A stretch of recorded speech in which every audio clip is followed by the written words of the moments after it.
Okay, so we're going to start. We have like a lot of topics to handle. We will go quite fast.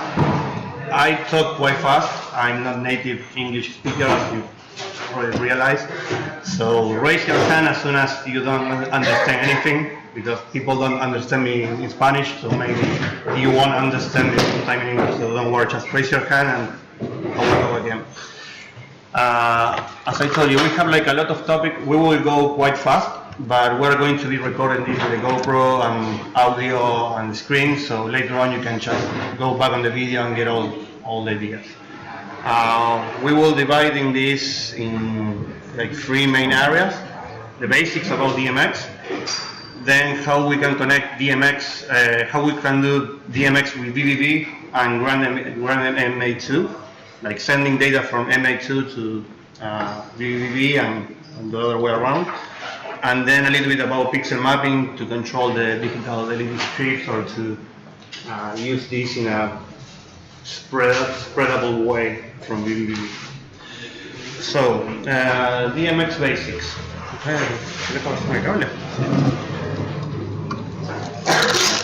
Basically, DMX is just a protocol, it's a communication protocol that is used on moving lights. And I will show you in a second a quick overview of the type of moving lights that you can find. Basically, why this doesn't work?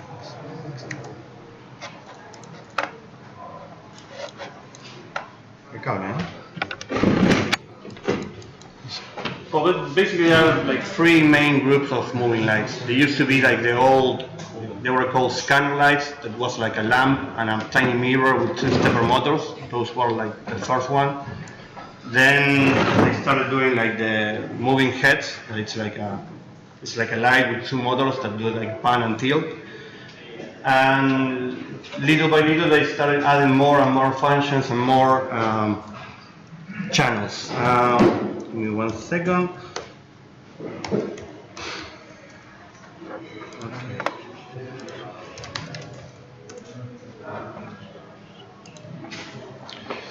Basically, all these type of lights are like moving. These are DMX lights. These were like the first one. So why DMX protocol was invented? And to control this light, you have like different channels or different attributes. For example, if the light is on or off, maybe the light doesn't go on and off. It's like a mechanical shutter that closes the aperture. So to control that, you need 1 channel. Then to move the light, you need a 2nd channel. So every light needs more and more and more channels. Basically, the DMX protocol, it's like an array of channels. I would recommend to go to this. This is a NODE17 workshop files. This is an very old documentation, but it's like perfectly explained, so I cannot go like deeper.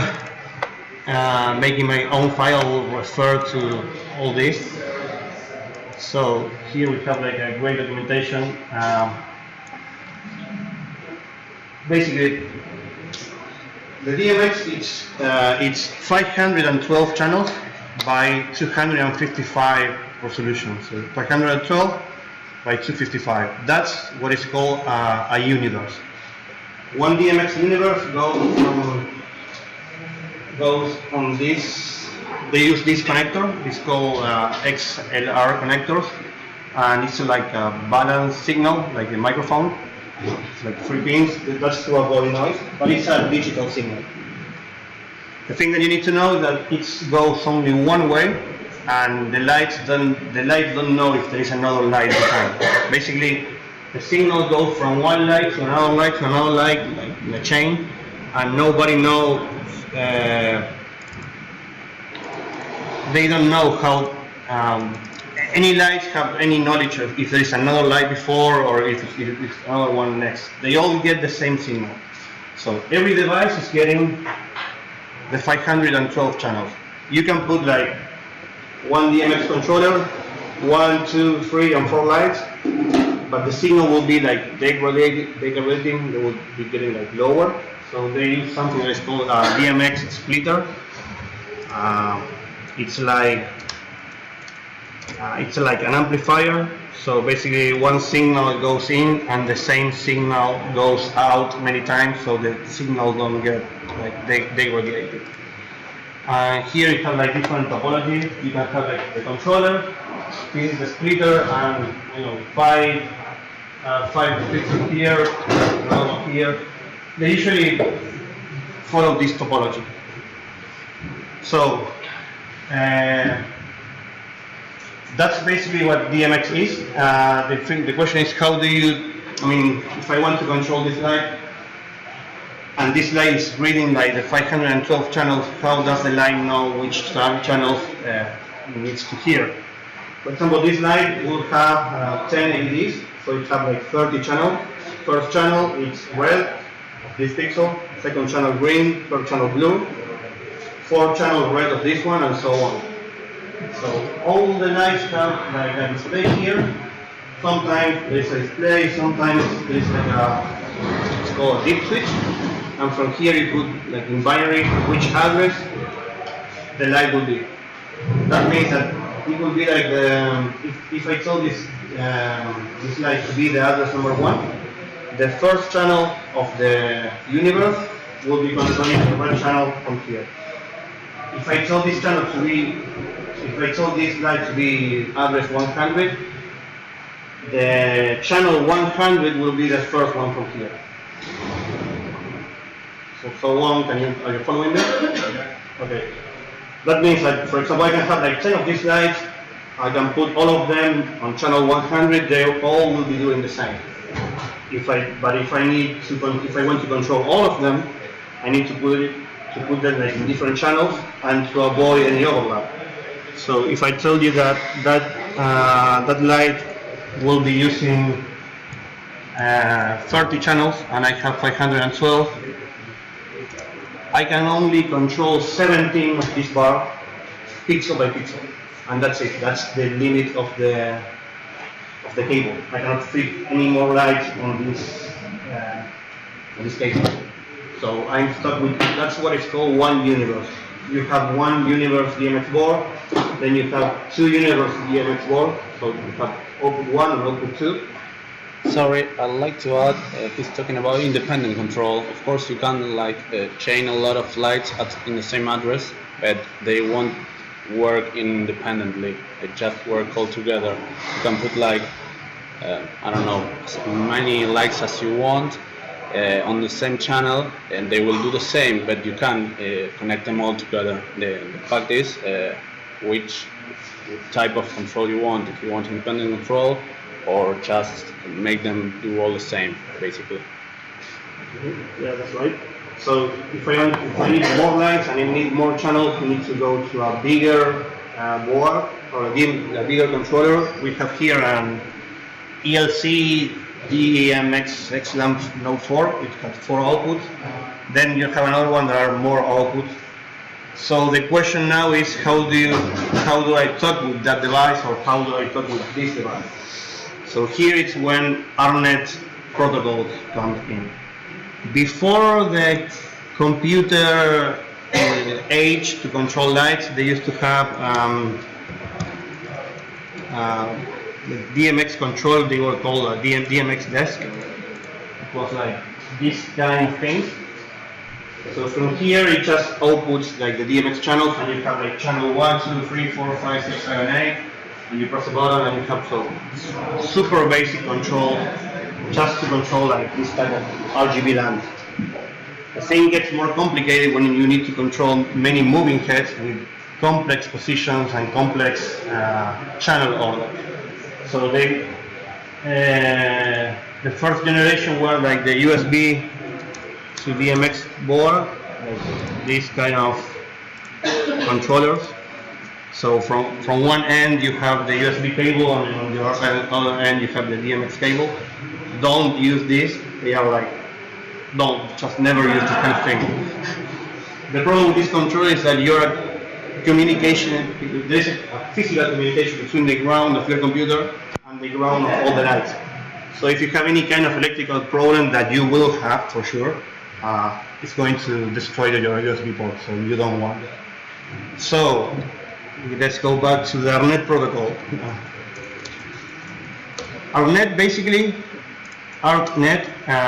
it's the equivalent of DMX over Ethernet.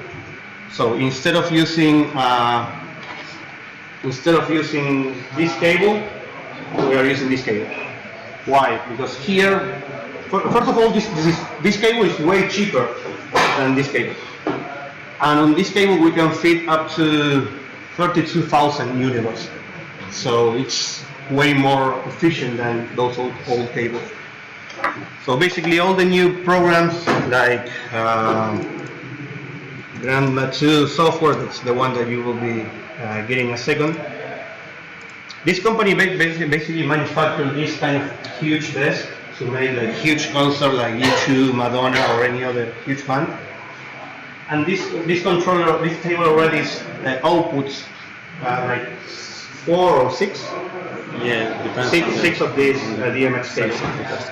But it also outputs Ethernet. So maybe you can have the light guy in the front of the stage, only one Ethernet cable to the stage, and there you have their own controller that is called NSP. Well, it's like a controller like this one. So by only one Ethernet cable, you send everything. So welcome. Okay. So basically, how do we send DMX channels in vvvv? Oh, that's super easy. vvvv have a node that is called DMX on that sender, and that's everything in it. Basically, on this. Yeah. Let me go to a few things. On this pin, you need to put the address 2.0.0.10, for example. Here is going to be the send, and here is going to be your channels.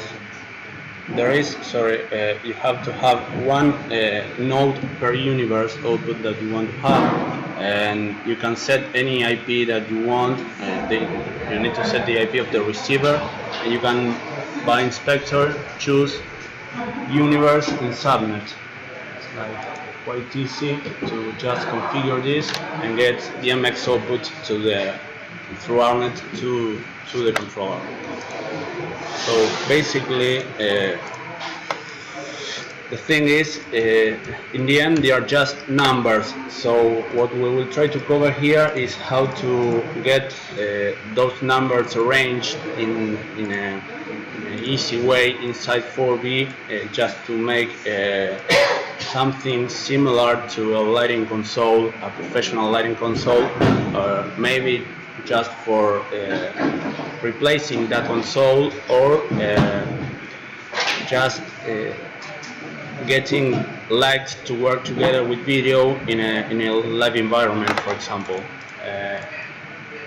That way you can just make one big show work all together, or maybe just be able to connect your system, your live video system, for example, to a more professional setup in a venue or things like that.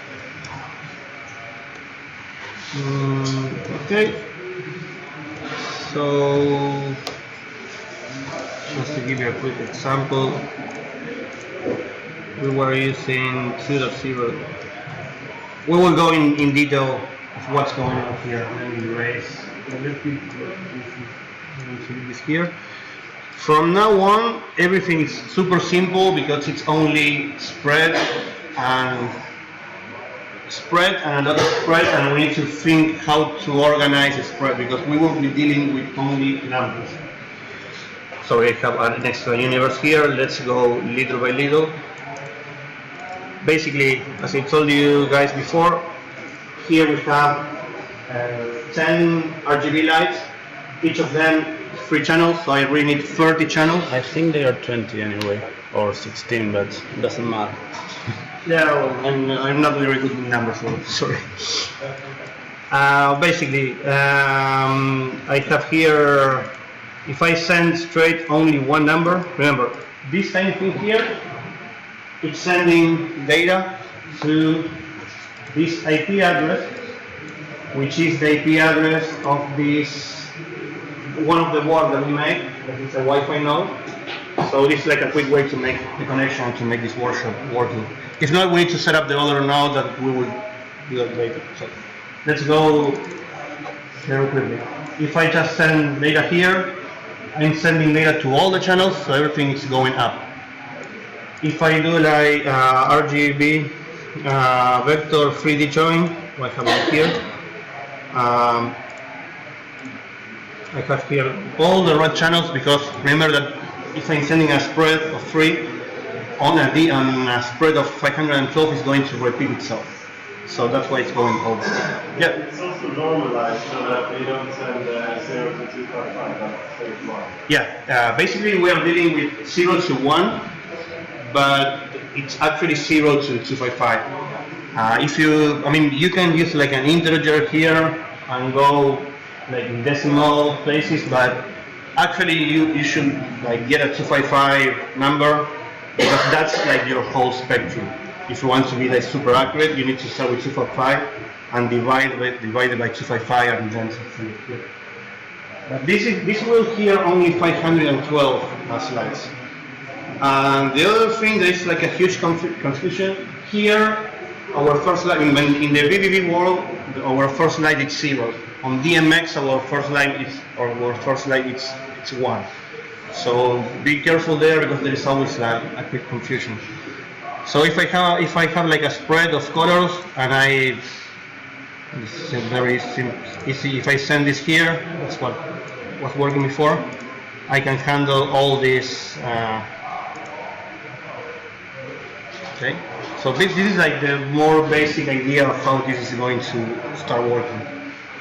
Now we're going to show you how to start dealing with moving heads, in which a moving head will have Eso pasaría al lado direccionalmente. Claro. And the thing here is we are sending a spread of 512 slices, which basically repeat RGB combination of colors. But the light is on channel 1, so the thing is we might want to have more fixtures, different fixtures, and etc. That's when just making a big cons or just adding a lot of slices that way will not work, or maybe it will work, but it will be very just complicated to configure and to prepare and to reuse after one setup. So we prepare like a bunch of files that are like pre-factored files that try to do something very similar to how a lighting desk works. It's like with fixtures. A fixture is it's the parameter chart of a light. It's like for that light you have like 30 channels. It's like 20 or 60 maybe, sorry, like 20 per RGB multiplied by 20. So you have like your fixture. It's like RGB, etc. This is easy because it's only colors. It's going to get more complicated with the moving lights, when one channel will be, for example, the mechanical shutter that will close the lens. The other channel will be like this color wheel that will select which color goes through the light. The other channel will be like this shape, it's called bubbles. It's like the shape that we make fix. And then on the new lights, you have like a color mixture by Dichro that is called. It's like a wheel with a piece of glass that slowly goes to cyan to a CMI wheel. Yeah, CMI. So you will start dealing with conversion from RGB to CMI and a lot of other things, and this is going to get quite complicated. So this thing that I'm doing here, it just don't do it, because it's like a super cheap way of doing something. but it's like a wrong way, because you will be able to control this light, but if I give you another light, it will be a mess. So right now we're going to show like the whole idea of reusable tiny patches that you can be more tidy and reusable basically. Okay, so we'll be showing how to send DMX from vvvv. The thing is that if you don't have a light to see what's going on, it's like you don't know what you're doing. That's why we're going to use the grandMA software. That it's like our visualizer.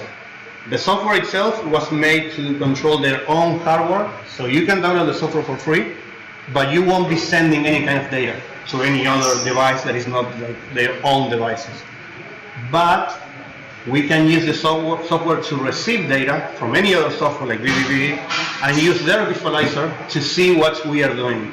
So even though we don't have their interfaces and we are not going to be using their software finally, we can use their software to see what we are going to do. Sorry? Yeah, like a simulator. exactly like We can do like the simulation in vvvv, but I need to know all the details of this light, and when they give me a new light, it's completely different.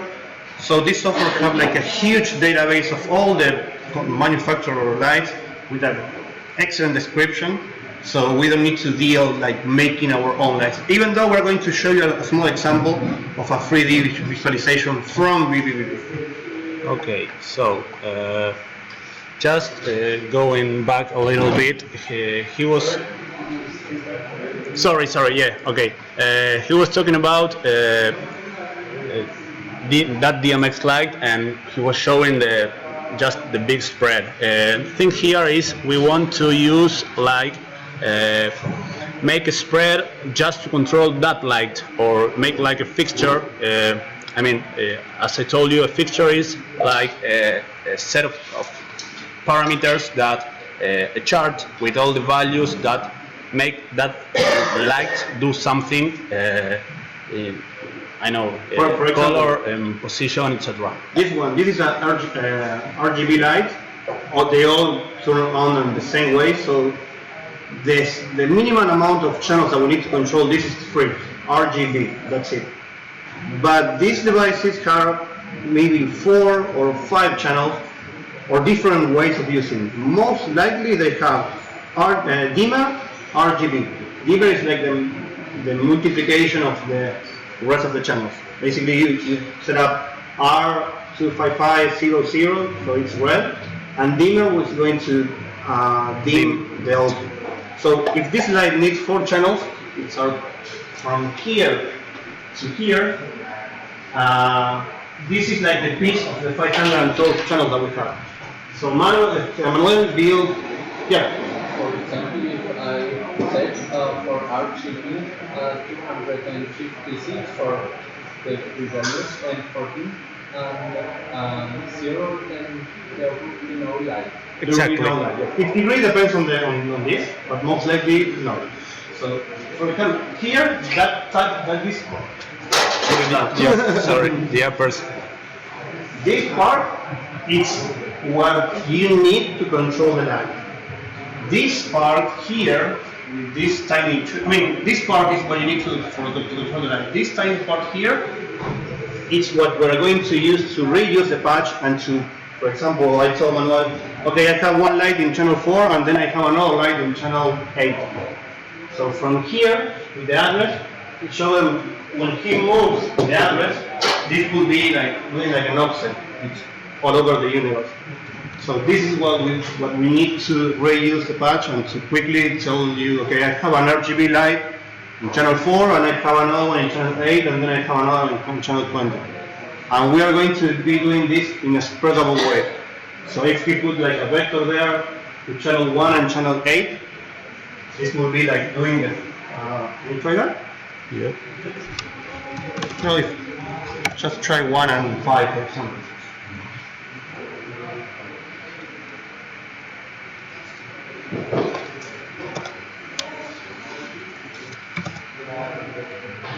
don't think. Well, this is a non-spreadable way. So This is we have this. This is like the non-spreadable way. Then we have the spreadable way of doing it. yes, this would be like the basic way of adding. What you have to do here is add a set spread for every light that you are using. It depends on. I mean, if you have like 20 similar lights, this way works. But you have to add. You have to make this another patch and add one of these sub-patches for every light you have. Oh yeah. That's not the best way to do it. There are ways of making a fixture this way that will show you. I mean, we have here now. From now on, there is like 10 different ways of doing this. We are going to show how we are doing it. I was doing it in one way. He was doing another way. Another guy that we work with us in Luna, he's doing it in a different way. So my way of doing it, it was like this. Basically, I'm making a 512 spread, and here I have a 512 spread, and I'm only switching inside that the 4 channels that I have, and all the rest of are 0. So if we have 2 of these patches and we add them together, everything that is 0 plus 0 will be 0, and then I will have like the 4 channels. So it's like a patch for a light, a patch for a light, a patch for a light, all then go to a huge plus, and then goes to DMX. The way that he's doing it is better. It's like that. You have basically it's like a chain of set slices. I'm using like this is a very big fixture that I got modified, but basically what you do is add a set slice and a plus for every channel you want to control on the light. This is like a very basic fixture. Thing here is that you can just spread the values. So we put like I'll put 1 and 5 and we set it here so they can visualize.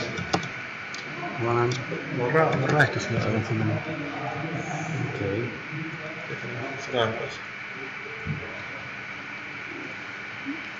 1, 5, and 10, and we are like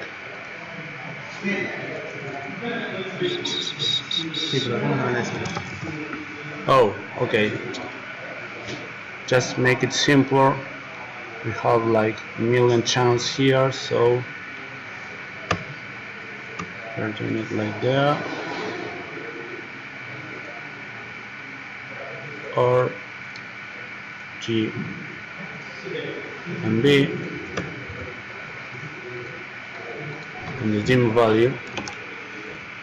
And now we have like spread it out the fixture. So we have like 10 and 15. What we can do here is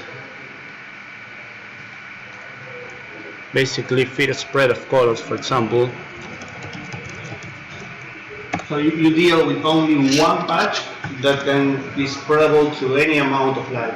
And basically, let's see if we have like a small show, when we have any music, any small music band or something small, where we have like 4 of these or 8 of these.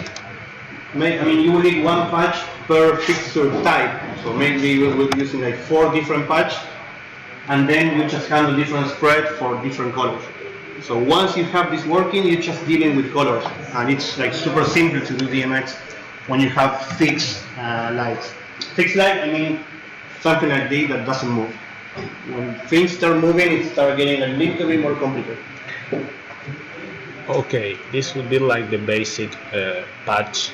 We are not going to simulate this yet, but we're going into simulation later, so I think you can figure out what's going on here based on the example he just showed. I mean, up to now you're getting it, and we are going too fast today. Okay. What? Faster? We went faster? No. Don't worry again, guys. We are recording this, and it's a lot of data, and we don't want to leave anything behind. Don't worry, you will get the files, you will get the video, but we really want to show you all the things that you can do with this. So this is like the basic. Don't worry if you didn't get it. We will go on, and when we do like in a practical way, it will be easier. This is like the under the hood thing. You don't need to deal with this in the future. or you just have to deal with this like once, and this patching thing, it's important to you for you to know about this, because this is how lights work basically. So do you use 4B? Oh, okay. It's just, all this patching is just based on standard nodes, so there are no strange things. It's basic math in the end. The thing here is we are just trying to make it simpler to refactor the nodes and reuse the nodes. So maybe there are some difficult or complex patching things, but not quite here, but later on. But you don't have to worry too much. Once it works, it just like it works. So. Sí, puede ser. Okay, one quick thing. This DMX node is going to be sending like the UDP package over the network to a specific IP address of the board. Some boards can handle like any frame rate. Other ones are like get stuck if you're sending like too much data. So if you just leave this on, maybe your DMX board will be like saturated and it's going to like, jitter a little bit. Quick way of fixing this is to control the timing of the speed. So another quick way of doing it is like just making like a main loop and to slow down your whole vvvv patch to 44. That's like the maximum DMX rate. Theoretically, it's like the protocol yeah. standard for frame rate, like 44 times a second. One way of dealing with it is just using 4B at with a main loop in 44. The other way, if you are doing visuals at the same time and you want to keep your 60 Hz, or you can use an LFO. So you do like 1 divided 44 and you send that to the LFO rate and that's it. I'm going to be throwing like a few tips that if you start doing this and nobody tells you like these tiny tips, it's like you're going to get stuck for hours until someone tells you, oh no, you need to put an LFO. So this is like the first one of these type of things. there is another way that we'll covering up later, that is to send the data just when it has changed. That way, this is easy like for one universe. When you have like, I don't know, we've tried up to 15 universe in parallel, and when you have that amount of data going through a router, it depends pretty much on not on the quality of your router if you're using it. Not on the router itself, but on the amount of devices that you are connecting to that router. When they are on, for example, on a Wi-Fi network like this one, and you are doing like a full universe at 60 frames a second from video for pixel mapping, for example, you need a better way to handle data going out from there to that router, unless you have like a very good router or a bunch of them. But there are ways and workarounds inside 4B that help you to overcome that issue. Okay, so well, yes, this was like a very basic fixture. The interesting here, we are just dealing with values that go from 0 to 1, or 0 to 255, or 1 to 266 in the real DMX universe. What happens when we have to handle a more advanced fixture, like, I don't know, a moving head? Things get like more complicated maybe. Why the moving heads will be using more channels? Moving heads, they have like a pan and tilt movement, so they usually have yes, a turn and a half, like 400, 360 and another half. 540 per. 500. It depends, 540. Yeah, but more or less 540, 520 per quarter tilt turn. It's the idea is that, you have Y. Okay, let's imagine that you manufacture a fixture and you only do that 360. So I start here, this is like my 0, and I go like clockwise, like 360. But if I want to point him like this, I'm not able to do it because I need to go like the other way around to get this other half. That's why they're using like a turn and a half. Okay. But here's the problem. If you do on the calculator, so 360 degrees plus another half, so it's 360 plus 180. Like 540? It's 540 degrees of freedom, and you divide that by 256. That's like the height of one of our channels. You will be getting like 2 degrees. So you think that that's small, but when you have like a moving head with a narrow beam, 2 degrees, it's like from here or there. So you don't have like this space in the middle. That's why they use a second channel to do like what is called fine band continuity. It's like you have one channel that is going to do like this amount, and when it gets to the top, then it goes to 0, and then you have one step on this other one, so you can do like a smooth movement. So we need to deal with all those type of math to be sure that when we send a degree in vvvv, we have like the conversion to the fine and the coarse channels to really control the lights in the right way. So that's what we're basically will be handling here, and many other functions of the device. For example, the moving heads have like a discharge lamp. It's not RGB, it's like a high energy lamps like the one of the projectors. You cannot turn them on and off.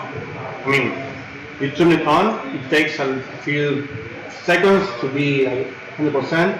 If you turn it off, it takes like 1 minute to be on again. So they use a mechanical shutter to control the on and off quickly. But at the same time, maybe you're in the club, and for some reason you want to turn everything on, and you don't want to turn the lamp on, because the lamp has like a lifetime that is quite short.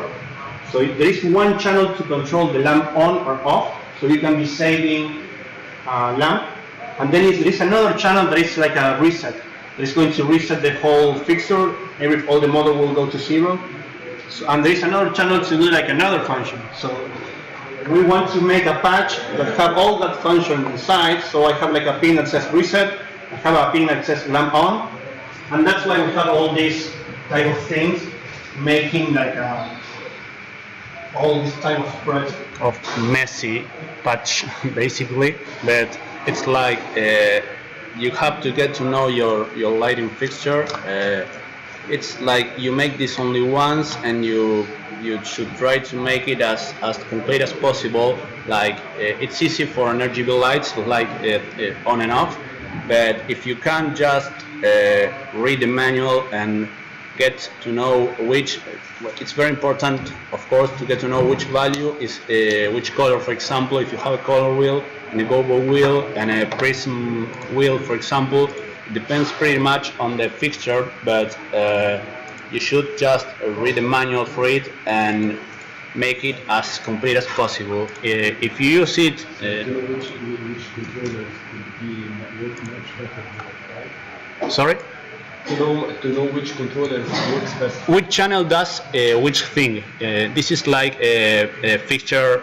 I mean, sorry. This is fixture specific. All this patch This to one specific unit. So is you need for to do this for every unit that you will be handling. So it's like a pen. This is called, sorry, the name of the patch is Fixture Advanced, but this is for a Claypaky Sharpie color. For example.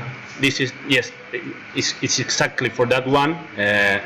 Sorry, there are a bunch of fixtures in the files I gave you.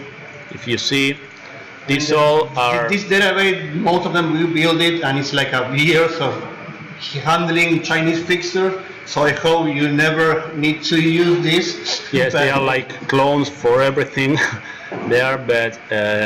this is like the old TV from moving heads. It's like a very old one, Tangos. Yes, but basically here there are fixture libraries for these moving lights and non-moving too. This, for example, this laser color tech. It's like a laser DMX laser equipment, and it's also a pain to deal with lasers by DMX, because on one channel you have like the position, and on the same channel later you have like the animation of the position, and on the same channel you have like a different thing.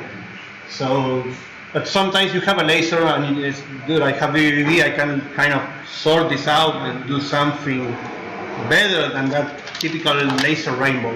So it's like a specific rate? Yeah. Yeah, that's another thing. On the same channel, they add different functions. So it's like a pain, and basically we already.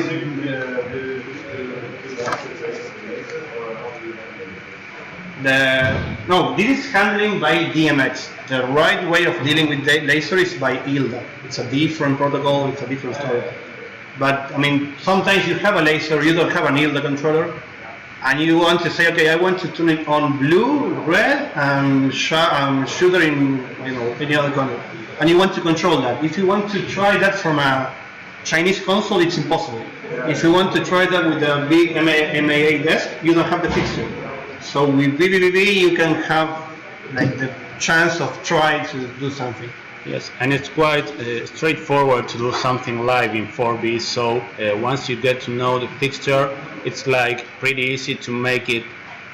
I mean, you have the refresh rate of the protocol. It's like 44 times a second. That's not much because you have only like 20 frames to, 22 frames of strobing, for example, because you have to change from one value to the other. It's like 44.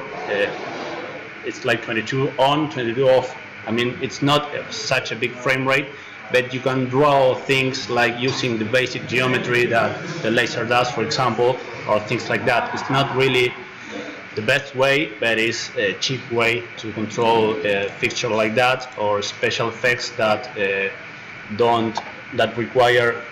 How about the other way around, like those are more professional, but there is sometimes things that you do from the very beginning, like you have fixtures for LEDs that you are connecting with a dream, for example, which is like something not already made like this. You started from the very beginning, so making it connected to the vvvv is a whole way around another way, and then you deal with another way, or it's just the same. You're talking about connecting not a commercial fixture, yes. But it depends on the protocol you're using. We are talking. It doesn't matter how you're getting your data out. I mean, we are after all of this. There is the DMX sender node that sends everything out. But if you are using another different way if you're using just like another type of controller, it's just okay. This works anyway. It's like you have to resort things a little bit, but everything works for that. For example, I was able to do this with vvvv and a cheap interface with a cheap laser equipment, and I was able to get like a pretty nice control of the laser by using DMX. If I have a ILDA controller, I don't have any way to do this because the ILDA software don't have any input to handle Kinect or any other special data type. So maybe using DMX, even though it's limited, it can be useful. And for example, this laser pump is being brought by DMX. On one frame, I'm using one channel that will draw a box, and two other channels to do the scale, and two other channels to do the RGB, and two other channels to do the position. On the next frame, I'm doing like the following. On the next frame, I'm doing like the other one. So by switching very fastly, I was able to draw something using DMX without having a ILDA controller with a super cheap laser. So that's why we think that vvvv for DMX, it's super powerful. You have like quick, weird solutions. So now, basically, I'm closing this out. How I was telling you, you end up with having like palettes here. I think the word is palette. It's like once you figure out all the values, you have like an index, a switch for each value that you can choose which, depending on your fixture and your manual, which function you want to trigger, no?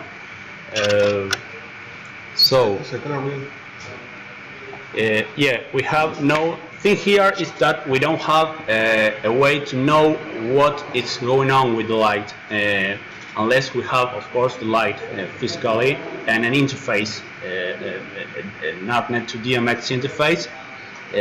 You may have access to that situation if you are in the venue or you have it set it up at your workplace or whatever.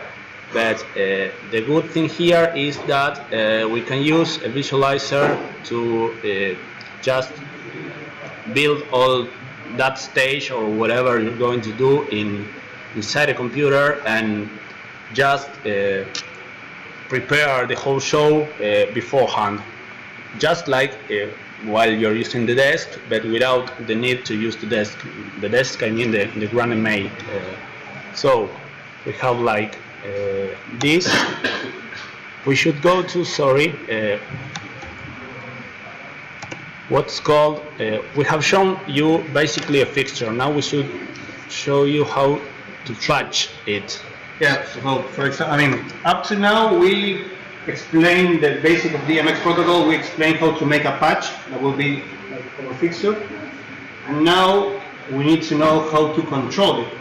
We want to make like a keyboard where I have like memory 1 all red, memory 2 red and blue, memory 3 red switching green in an animated way. So that's another pain because you can do it with a switch. But if then the producer says, I need to add another one, so you need to add another switch, and you need to repatch the whole thing. So the idea is to make this in a reusable way. So you start like building like your own kind of system. He made one, and it was like emerging. So when we go to a different lab, we just need to change our fixture type, the address, and the whole system is working in the same way. So that's what we are going to try to show you. Yes. Well, once we're going like from easy to difficult. So once you have your light, you have to patch it. We have already shown you that previously, but basically, this would be like this is like a clay package Sharpie clone again, another clone, and basically this is a 8 or I think 12 moving lights patched. With a very basic configuration. I mean, I have a pin for selecting a gobo, color, and all the functions that I have written inside this subpatch. So we must go one by one to explain. Color, it's color, but it's a color wheel with a fixed 8 different colors. Yeah. Second one, this is color rotate. It's like a function to move the color. The color rotate speed list would be like, other interesting thing you can do is like if you have like a channel with different functions, for example, color is you have like the 12 color or 14, and then you have rainbow on the same channel. It's like, and rainbow is also you can choose speed and direction. So inside, if you patch inside your fixture a special set of nodes, basically you can get like very precise control of that from the same, just as this if they were 3 different channels. I mean, you have like the color wheel, and if you turn this on, it goes automatically to rainbow, and then you can choose like speed and direction for the rotating. It's like adding, yeah. It's like these 3 things goes to one channel encoded in the right way. Sometimes the opposite. So yeah. But now all the 12 fixtures would all do the same. Yes. This is a. Sorry, this is patching. Yes, this is patching. Yes. This is spreadable. Yeah. That's the idea. You see now we have one patch, and then we handle spread. This would be like the basic way. This is just like patching basic. This is basic way, like you have all your light controlled, because it doesn't matter if you have one node and send everything. You have to address all the lights, because unless they won't work. So we do the addressing of the 12 lights, and I think we should have. Okay, I'm going to show you. But at the same time, each fixture. Yes, the 12 of them. I think we should have it. At the same time, if you put a spread here in movement, If you Yes. send one value, they all go the same. If you send two values, one goes here, the other one here. Okay, we are trying If you to, send 10 values, you have control of each of them. let me try to show you that. We're going to be up here again just in a couple of minutes, but basically this is grandMA. I think you know it, and no one else. How many of you knows this program? Okay. How many of you use this program? Yeah, I, Go. no, So no. it's like a siphon while it's talking with others. No, it's talking ARNet. Yeah, I mean, you mean That's- siphon to control. Yeah, but Siphon is like a bridge, like. Yes, but it's not. We're it's using easier. ARNet. This is a UDP data. Yes, it's data over Ethernet. It's based on the protocol itself. I mean, I can be sending from vvvv here, and he visualize here. He's doing it on the same machine, but we can do like a network, and you send the data, and we visualize it. So it's easier than siphon because it's only data, and it's like a tiny. I mean, playing a YouTube video is like this amount of data, and one DMX universe is like this amount of data. Yeah. So it's like super simple. So, Simple in the amount. It's not simple. so basically, we'll cover up this later, but what we Go back for a second to the. For okay. example, if you have all the lights and you want to do this, you need to send all these values. So if we don't have like this whole system of reusable patches, you can do it from vvvv, like doing a spread and putting the right values, but it's like a nightmare. That's why we are going to show you like this reusable. Yes, let me show you that what we were talking about spreading. This is grandMA on PC. This is grandMA 3D. We'll cover this up later, but basically, if you see here, we are like sending value to both fan and tilt. Yep. And we are having like all the lights move together. The same with these effects.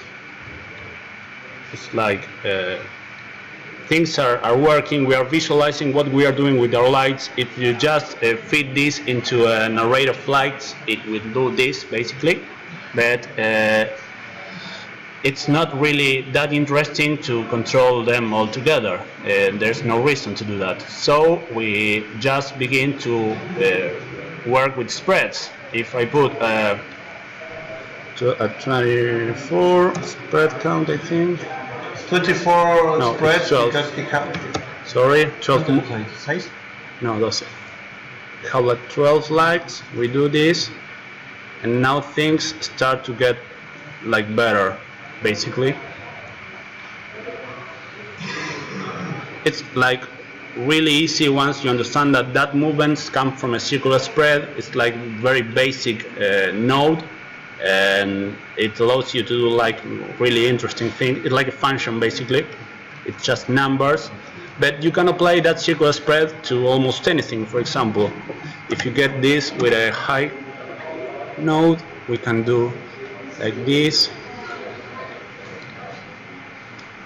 and this, and let me check that. We are having like two effects combined from the same function. It's like a prism on and off, and a movement. Yeah. Interrupt for a second. Of course. Now we all see that it kind of works. Yeah. Like, you're imitating like a crossover in a way. Yeah. Yeah. It would be interesting to know already where are you going with this. Are you from this point on trying to replicate like a crossover, or are you heading for a completely different way of working? Two things, both. Both of them. We want to give you the tools so you can, with a cheap ARNet node, any kind, do this. And at the same time, we want you to give you the tools so you can work with someone who works with MA. And for example, you're doing visuals, and you want to give him the option to control the dimmer of your visual. But also you want to have a visual when there is an explosion, you want to turn the lights on. So it's a two-way communication. So we will be covering the two topics. You work with lightning? Are you lightning? Like Okay, it might be. I'm not I think it, normally I'm a before user, but I use different kind of tools. I'm not logged to lighting console at all. Okay. But No, it's okay. It's okay. to know like where are we headed with this? Yes, of course. Well, let me tell you, all these things were made because I didn't have access to a lighting console, to a good one. I mean, we come from a country where it's quite expensive to get a good lighting console, so I was a 4V user and I used it for video, and I wanted to get control of the lighting of the place, and basically that's why I built this. We built this system, and yes, it's quite like a lighting console, or it tries to imitate a lighting console, but with the different. I mean, this might be quite basic if you know about lighting consoles, like making a cue and hitting play. It gets more interesting when you begin to get live data inside from other feeds. For example, not only audio, because it's quite well.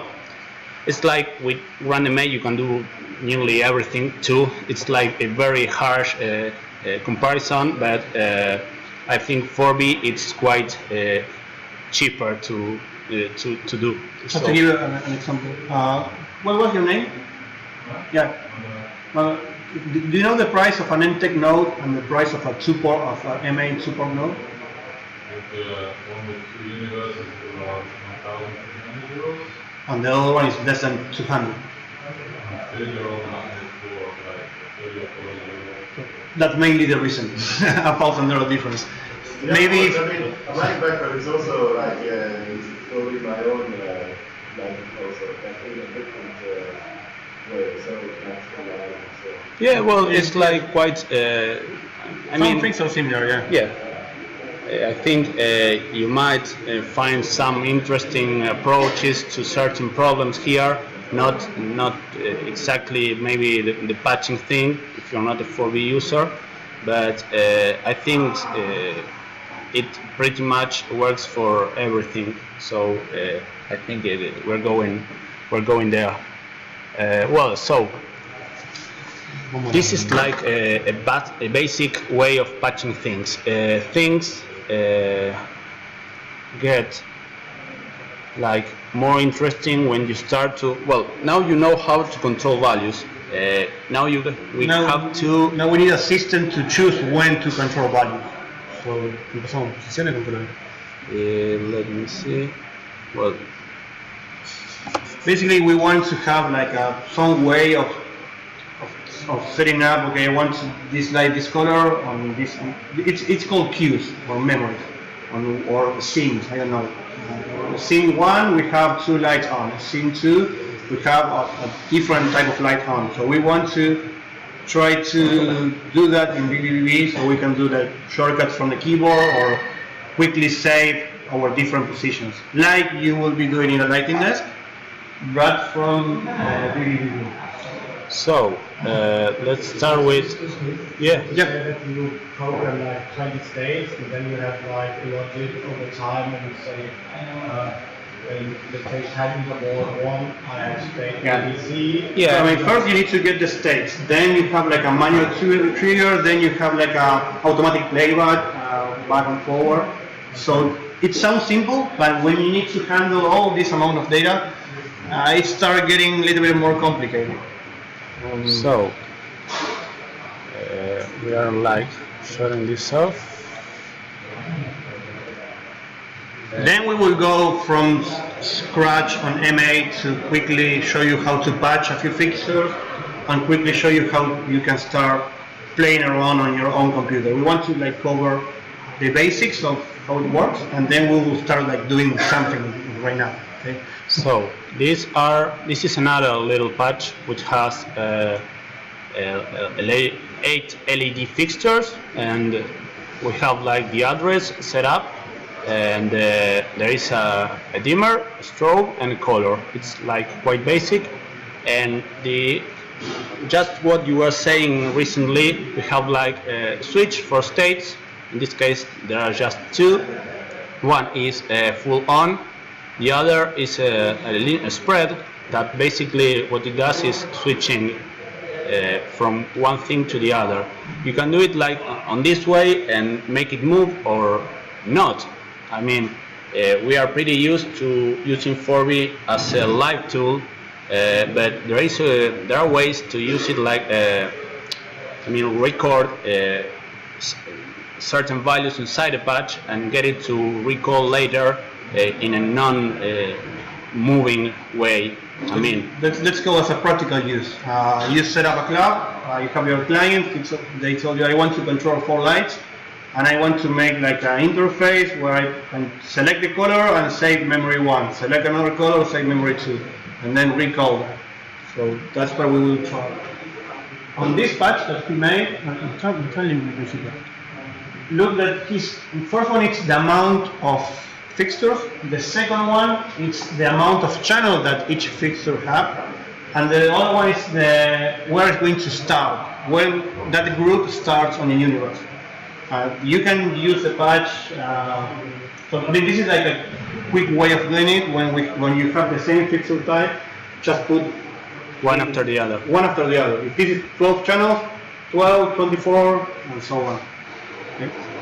So this would be like another basic way of handling things. I mean, you can add as much values as you want here on the switch, as much pins as you want.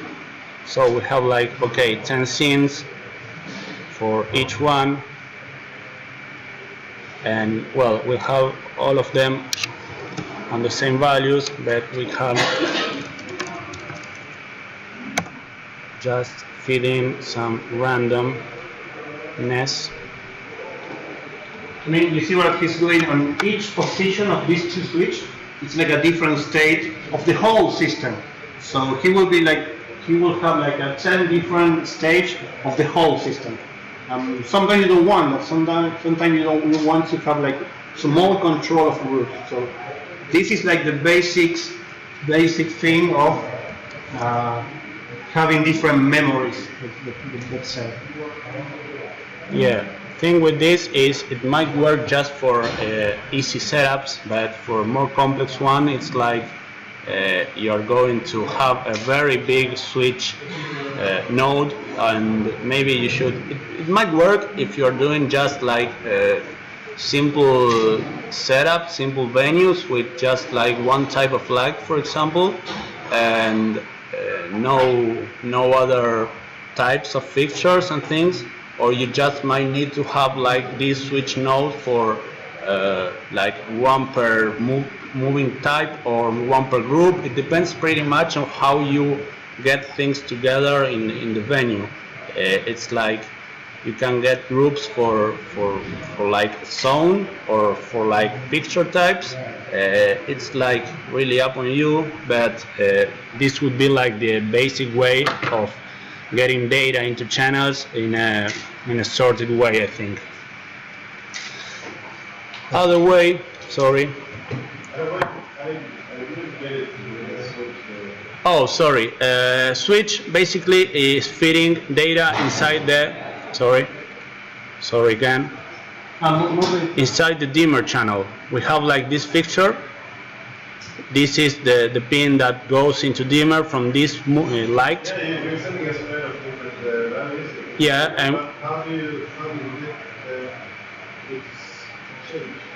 oh, it's a random spread.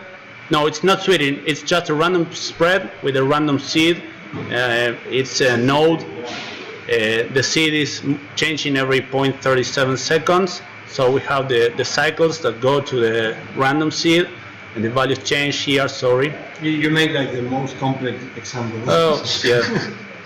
It's like it's a switch, and you have dimmer, so it's like the volume of the light. All the unused pins. Yeah, but the thing is that on one pin he feed out like a random spread. So when you have position 1, 2, and when hit position 3, you have like that random on all the lights.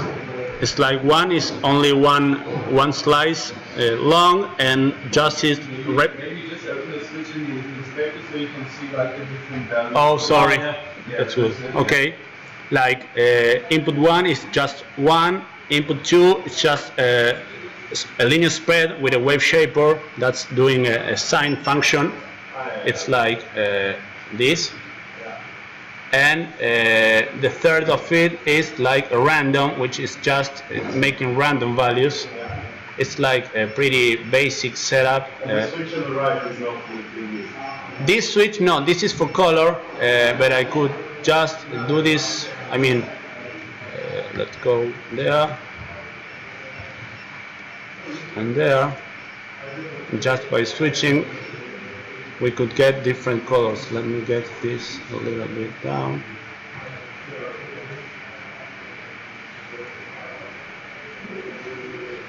And how do you make transitions?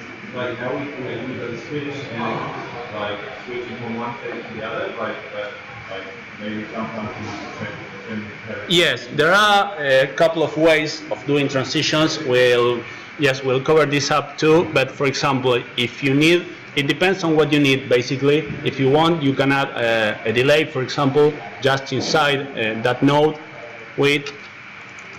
If you need, for example, different times for transitions, you can just have a table, just like a queue list in RandomNess. You have like the queue and the delay value. Well, you can do the same here with a switch or a get slice, which would be maybe easier. So you have like your color value or your dimmer value, for example, and then you get a delay.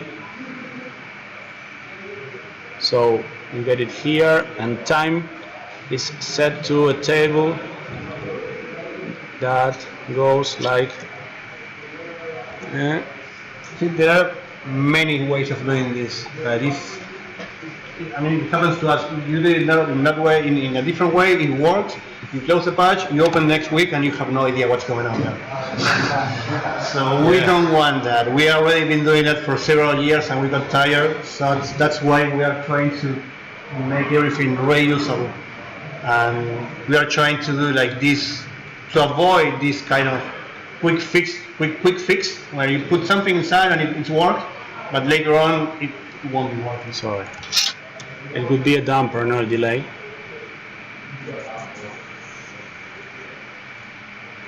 One question. Yes. Yeah. Isn't the switch for every channel? I imagine you have a complex scene program with a lot of movement and so on. You control many channels. Mm-hmm. And for every kind of channel, you need a different switch. You want to switch to a completely different scene. You don't want to deal with DMX channel anymore. The DMX channel was like down there on the logic. You can do it, but you rather handle like position vector from vvvv. Then they will be like 2 or 3, I don't know how many channels. But you rather control everything up here when you are dealing with vectors. Yeah, the question. But still, I have a lot of parameters. Yeah, it's okay. For every parameter, I need a switch, I imagine. Yes, that's why this is not the correct way of doing things. I mean, we are showing you the basics. I mean, you won't be doing it this way. It's okay to do it this way. You can do it this way. It's not the best way to do things, because just when you have like a very complex situation, like I don't know, 10 moving heads, and you have you need all of them to point to there, and then you need all of them. 2 of them out there, 2 of them up there, all in a different color, and etc. It's like it gets really Complicated. yeah, and Messy to patch that things, unless you have like a lot of subpatches down there, and it's not really the best way of.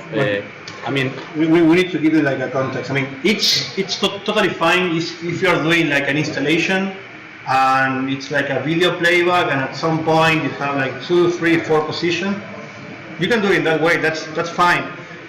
The things that we are building the system because we are used to do like live shows, and it's like we get to the venue, we have maybe they set up the lights a few hours ago, we have no idea, and we really need to like in 1 hour set up everything, like DJ position, animation, warm up, and all different environments.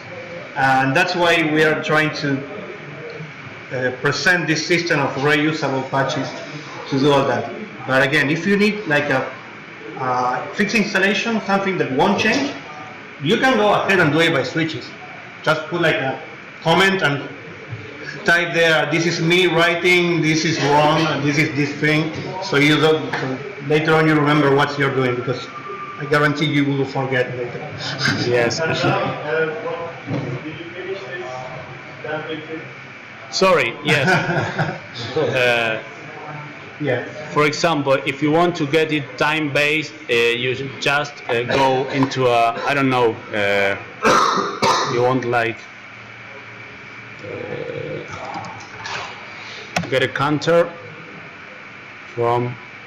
You mean like one, then another one, then another one? No, I mean like 5-second transition to the different state.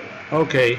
Oh, The basic. That's what we were doing, right? Yeah, well, you need to put like a counter there on the first pin.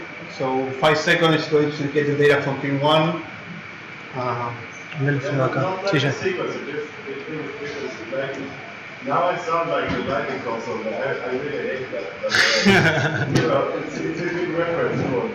Yeah, of course. If you like say, okay, 10 seconds to the next queue. Okay. And you have the date of all the values. Okay. And is this what we were heading for with this example? Yeah, but remember, this is like the first example of controlling. Now we will go to like the memory playback thingy, where that your question will be like more. But in this setup, I know this is not ideal. Yeah. We have different stages. Can we look at these different stages with a tape? Yes. We have like a. Now what's fading?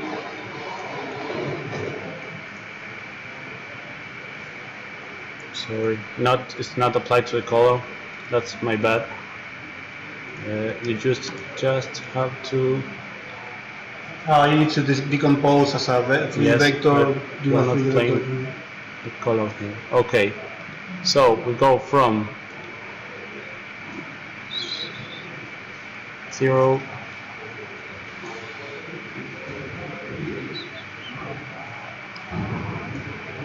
Let me see. Here we go into. There is a thing with damper that there are a couple of nodes to control how a value goes from one point to another. I think the one is ADSR. Attack delay, sustain, release. Decay, yeah. Attack time, you just have to tinker around with this and go decay time like 1, I think. Sorry, you mean to change from this, like this type of movement, and then a different scene where they are all red and have like a 5-second delay? That, Yeah, like if for a simple example, how from 100% to 50% in 20 seconds. okay, yeah. Okay. Switches. We go like from, Or 100 to 0 already. yeah, 1.5, That one will change there. sorry, 1.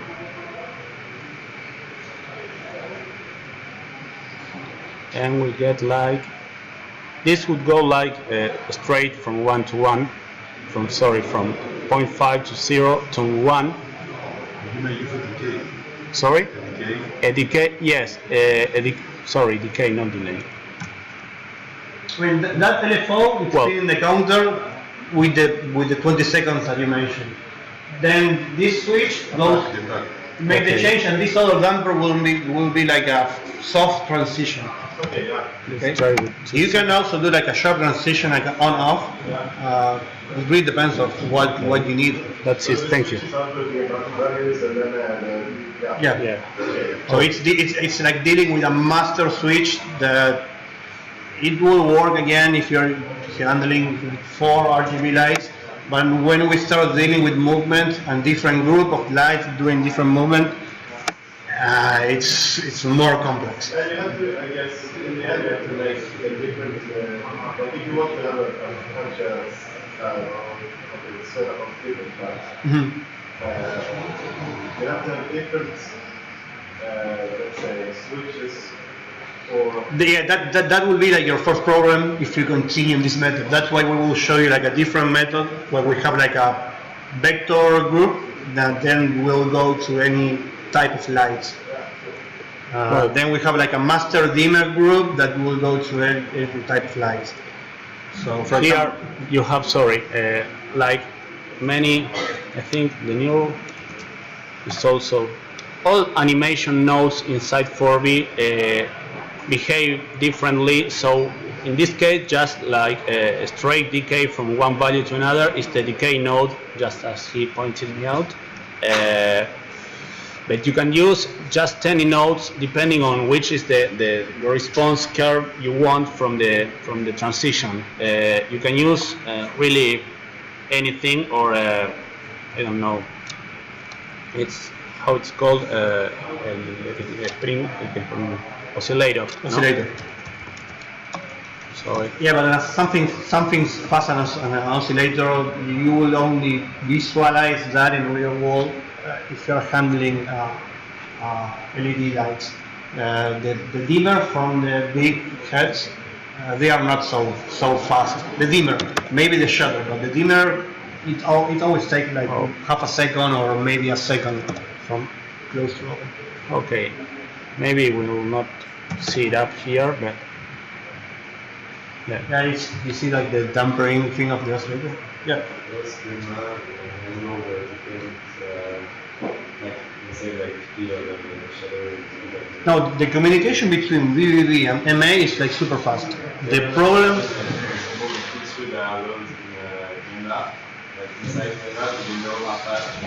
yeah, that's why we use the visualizer. I mean, if I send it like on off super fast, most likely that visualizer, even though it's not like the prettiest one, I mean, it's not like WYSIWYG. Yes. WYSIWYG.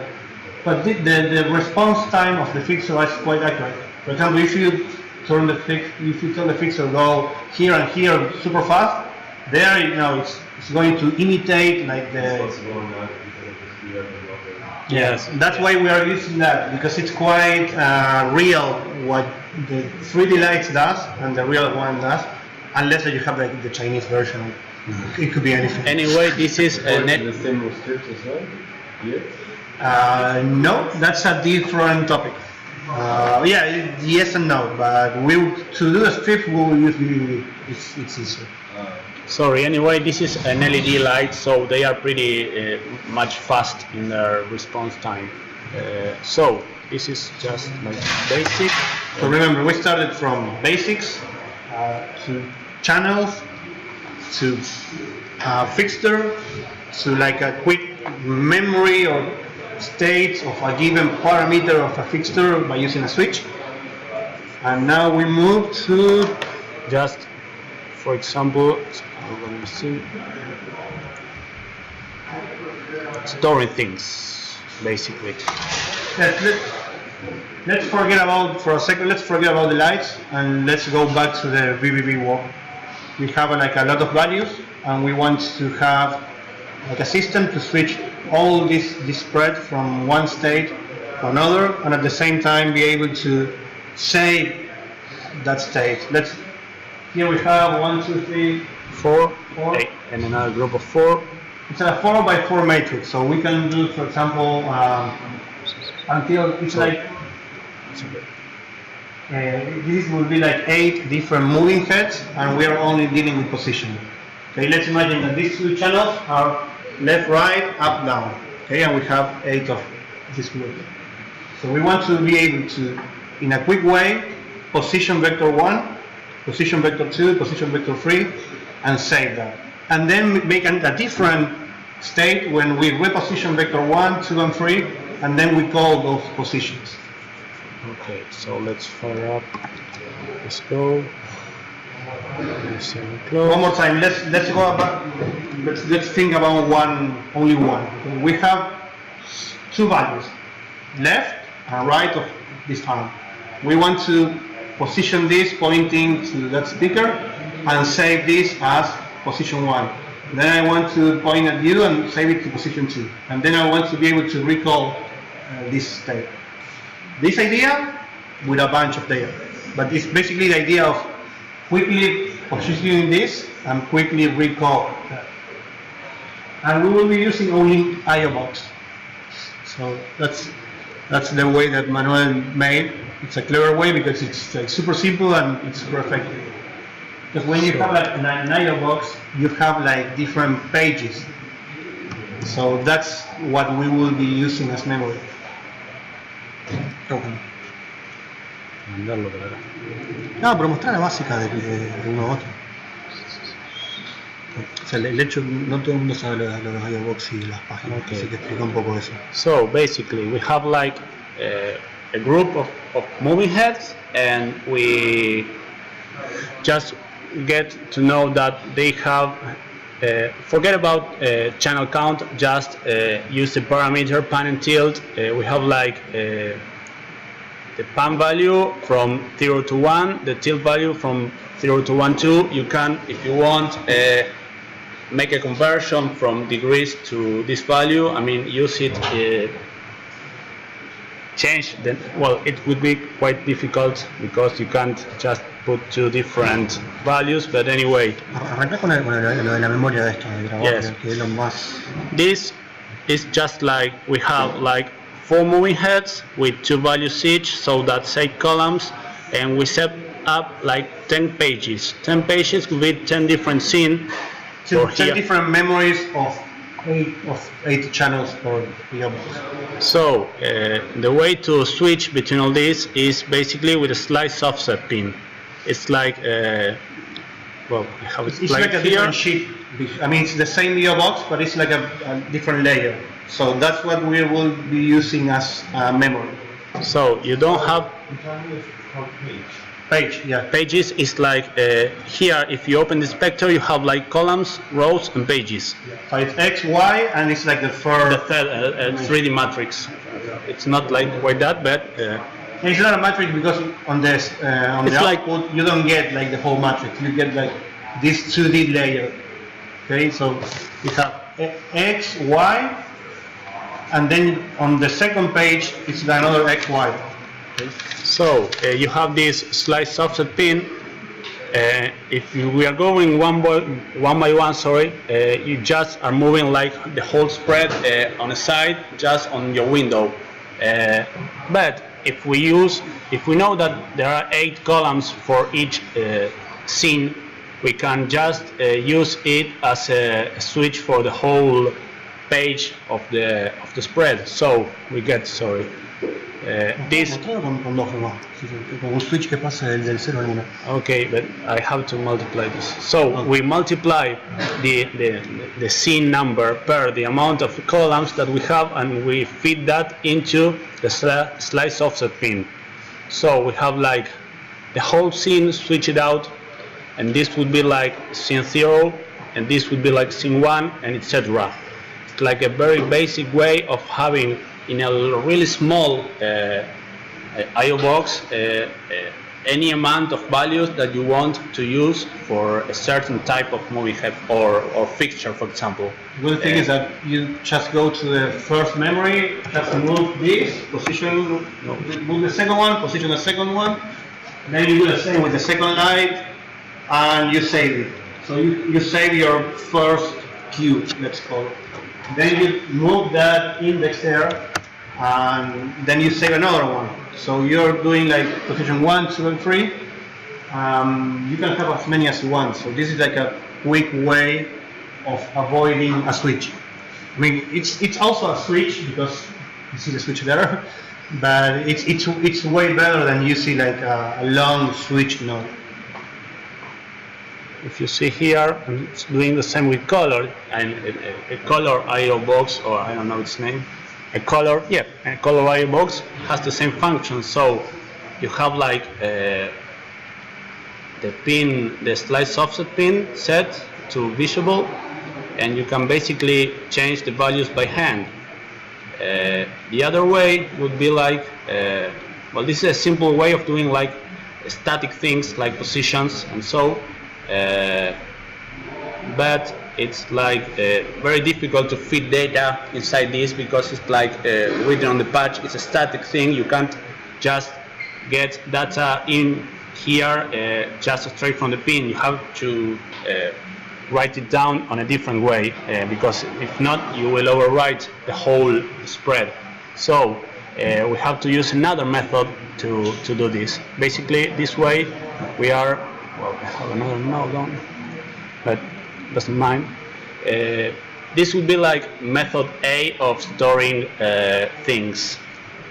You can use also. Sometimes what we do, we have like a method A, which is storing static things, and then we have, for example, memory 1, 2, 3, and 4 are fixed color, and then we have another one that are dynamic generated colors in a complete different way. So we don't mix like the two systems, we just make a switch below. I see many confused faces. So far we are good, we are going too fast. Okay? Okay.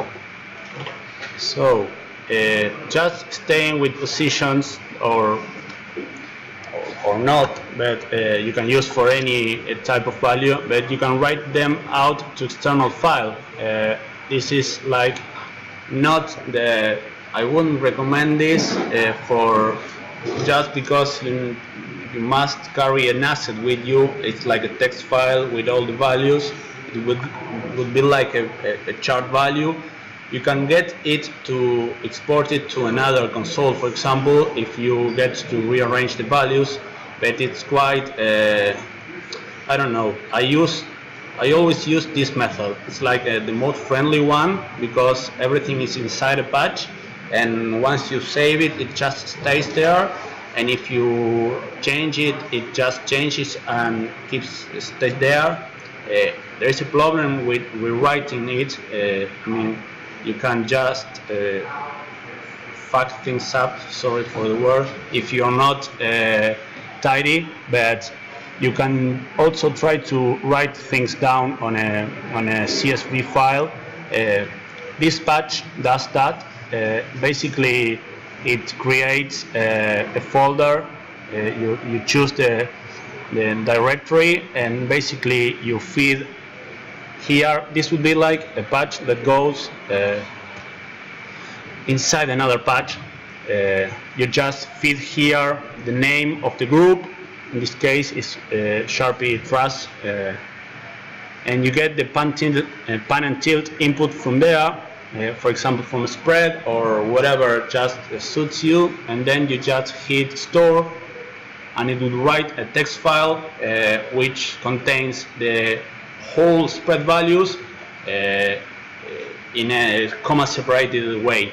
And the other guy that worked with us, he made like a different way of reading like the XML of this patch and rewriting the XML, but it's like going too deep, too complex, and I don't recommend it. This is a possible way. We are not actually using this, but maybe you might use it if you get data from some other kind of idea. I don't imagine any quick way of giving you an example, but it's like another method. So let's keep it there. So once you record it, sorry. Question? Yes, so basically they just use vectors, yeah, and easy and a good way to generate vectors. The one that we showed before, the one of the others. And one of the guys made a contribution, which is like a patch that if you click a button, it's going to save the patch. So that's what was missing. Not on this method, on the previous one. Because on the previous one, you move all the slides and then you need to save the patch. Well, there is a way to make like a button that is going to automatically save the patch, and it's already in memory. So next day that you open the computer, you have all your values. I mean, you can keep going with the show. So, well, just to sum up with this method, inside the same patch you have the reader for the text file that reads the same folder that you wrote it into. So you basically hit read when you start, and you choose the queue, which would have the values that you want, and then you can just switch. I mean, this patch would output you all the data. In this case, it's empty because I haven't written anything. Some consoles have function to export a CSV file. By using this method, if there is a show, let's say a theater performance, and maybe the guy worked with chances, and we don't have the console anymore, he can export the CSV file, and then you will need to parse it to get the right values at the right time. So, but you do that once, and then you have like 100 queues, and you can also do it. So it's like a different way. Yes, maybe it would be, if you're not very familiar with the way, it would be easier to just reposition things by hand, by yourself, but it depends pretty much on the size of the setup. I mean, it really depends on the size of the venue and of the event. Maybe they are not comfortable with this alternative way of controlling things, so you'll just have to try to make it this way. If not, you just it will be just useful for some other things, I think. We have covered basically how to store things. These are positions. What is interesting about this is that you can just use the same, let me see here. This would be like a way of playing things back. I mean, once you have this, all these things recorded, you can just fiddle with the way that data goes out, just as we were showing before with a decay, but we can add a delay, a spreaded delay that would just make values go up in different times. So when you move from position A to position B, it's like a soft transition, and you can control that. Please, just a second.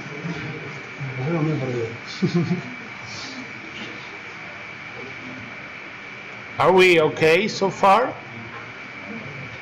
More or less? Right. Okay. Don't worry. Then now we have time, so we have time, and we will show you like a quick way to set up MA. So you can. I mean, when you leave here, you will have a basic vvvv patch and all the knowledge to have the visualizer running, so you can keep doing this on your computer. So don't worry. We will get there.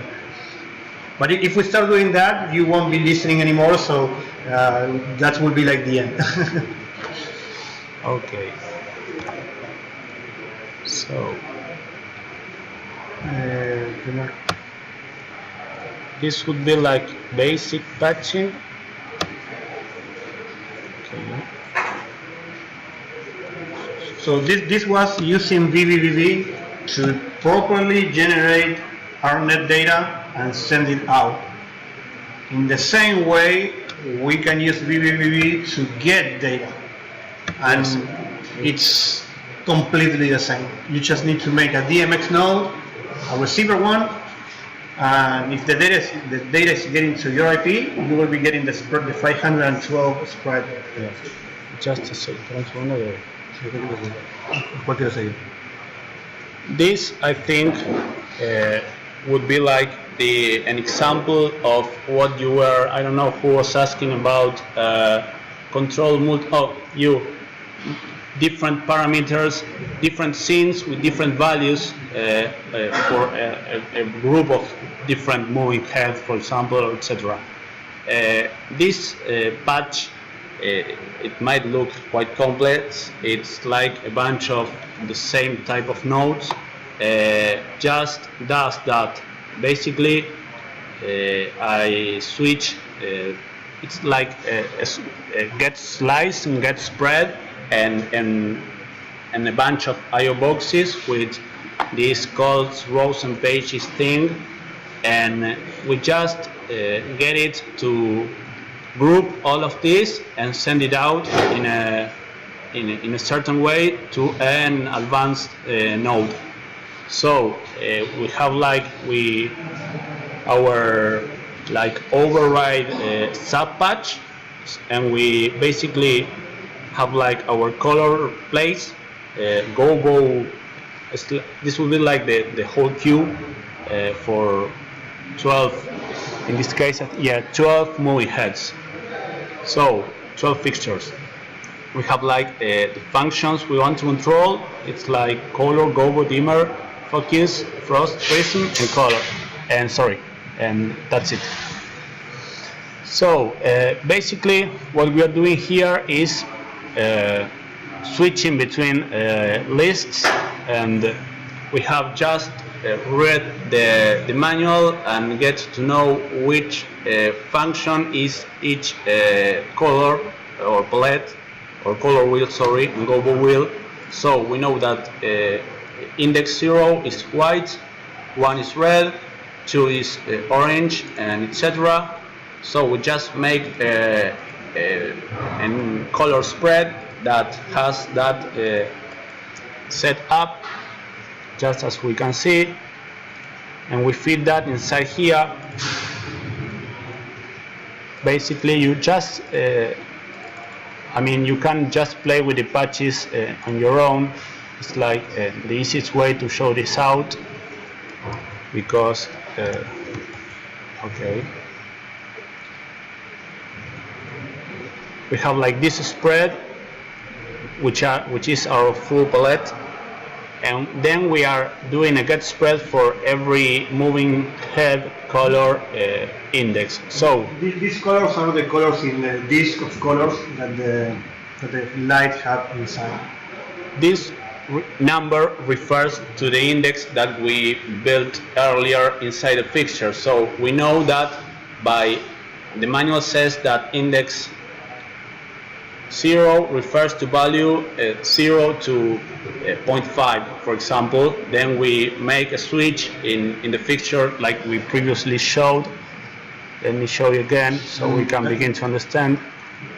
This is like here. Color would be like index here would be 0 to 5. Then we are dividing all these values by 2, 6, 5, 6. But basically, this will make the moving head change its color. That data you get it from the equipment manufacturer manual, unless it's Chinese and you need to try. So by doing this, we are having like the other side of the whole picture. This will be like the control part of the things that you send just these index values and store. They are stored inside here, just like we previously showed. So we change Q, and Q0 would be like this combination, and Q1 would be like that combination, and so on, with all the other values like gobo and dimmer values and focus and etc.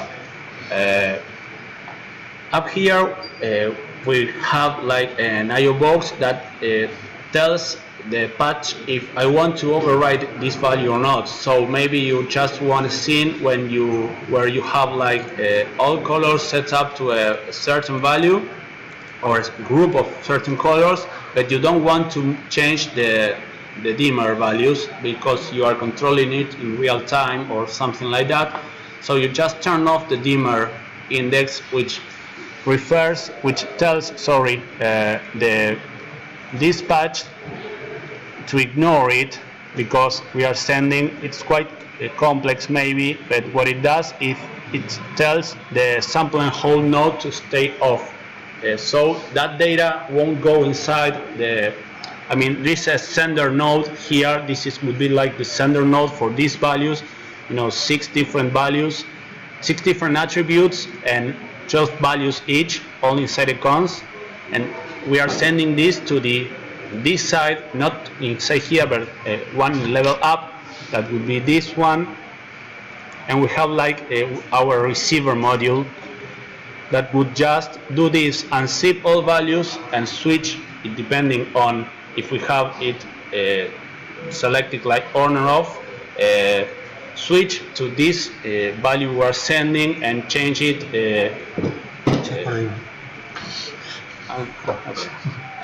in this way. So It's like you have this, you will have all these files. It's again, this is his work for several years of adding a new layer, it's getting quite complicated. We want to give you like a quick overview. Yes, I mean it's like a complicated. We're showing like the under hood of things. I think we can go a couple of levels up, but I want to show you like these basic patching things that you only do once. This, I mean, this is a way to, once you got this set up, you just have to change the values up here, and that will be like the scene creation part, basically. So this is how it works. It's like, I know it's like quite complicated to get to understand what this patch is doing, but I think it's important to show how it works, so you know that basically there are just values going up and down. Once you get this, you go one level up, and you can just, when you get this set up, this will be like here, here. The only thing you have to do is select the queue number. All this goes just like there. So you have like your scene, and then you just have to change the scene number. And I want, as you say, scene 1 does one thing, and 2 does another, and that would be the basic setup for having like all your show, and in certain moment you want a certain scene, and it's okay, it triggers scene 2. You just hit 2, there is a go button, you hit go, and everything goes to that value. Okay. I will show you right now the last thing. That's not complex. This is the way that I made a small club. This is like it's a club where they have like only 4 moving heads, and they need like not a flexible system, but they want a system that any operator can get to a club and do lights. So in this case, the lights are not moving, they are not changing position. I mean, the lights are put on the same place and it will stay there for a year. It's not like a rental company or a rental stage when they change the lights. It's only, oh, you don't see anything. It's only, don't worry, it's only 4 lights. And they used to have like this manual console, but it wasn't enough. So they asked me, we want to have like 1, 2, 3 positions, 2 movements or 3 movements, then colors, and then shooters. So I set this up in a way that from keyboard, from 1 to 0, I can choose which colors the lights will be on, and they are all doing the same. From Q to P on the keyboard, I'm choosing different, from Q to Y, I'm choosing different movements, and then I have like a manual movement to set it with the mouse. And then from 0 to 6 on the keyboard is the shutter. And at the same time, this is sending OSC data to Resolume Arena, so it can control by OSC. It will control like there is an effect to change the whole composition hue. So if the lights go red, the same computer that is running Resolume will go red, and it will be like everything in sync. So you are controlling Resolume using 4D? Yeah.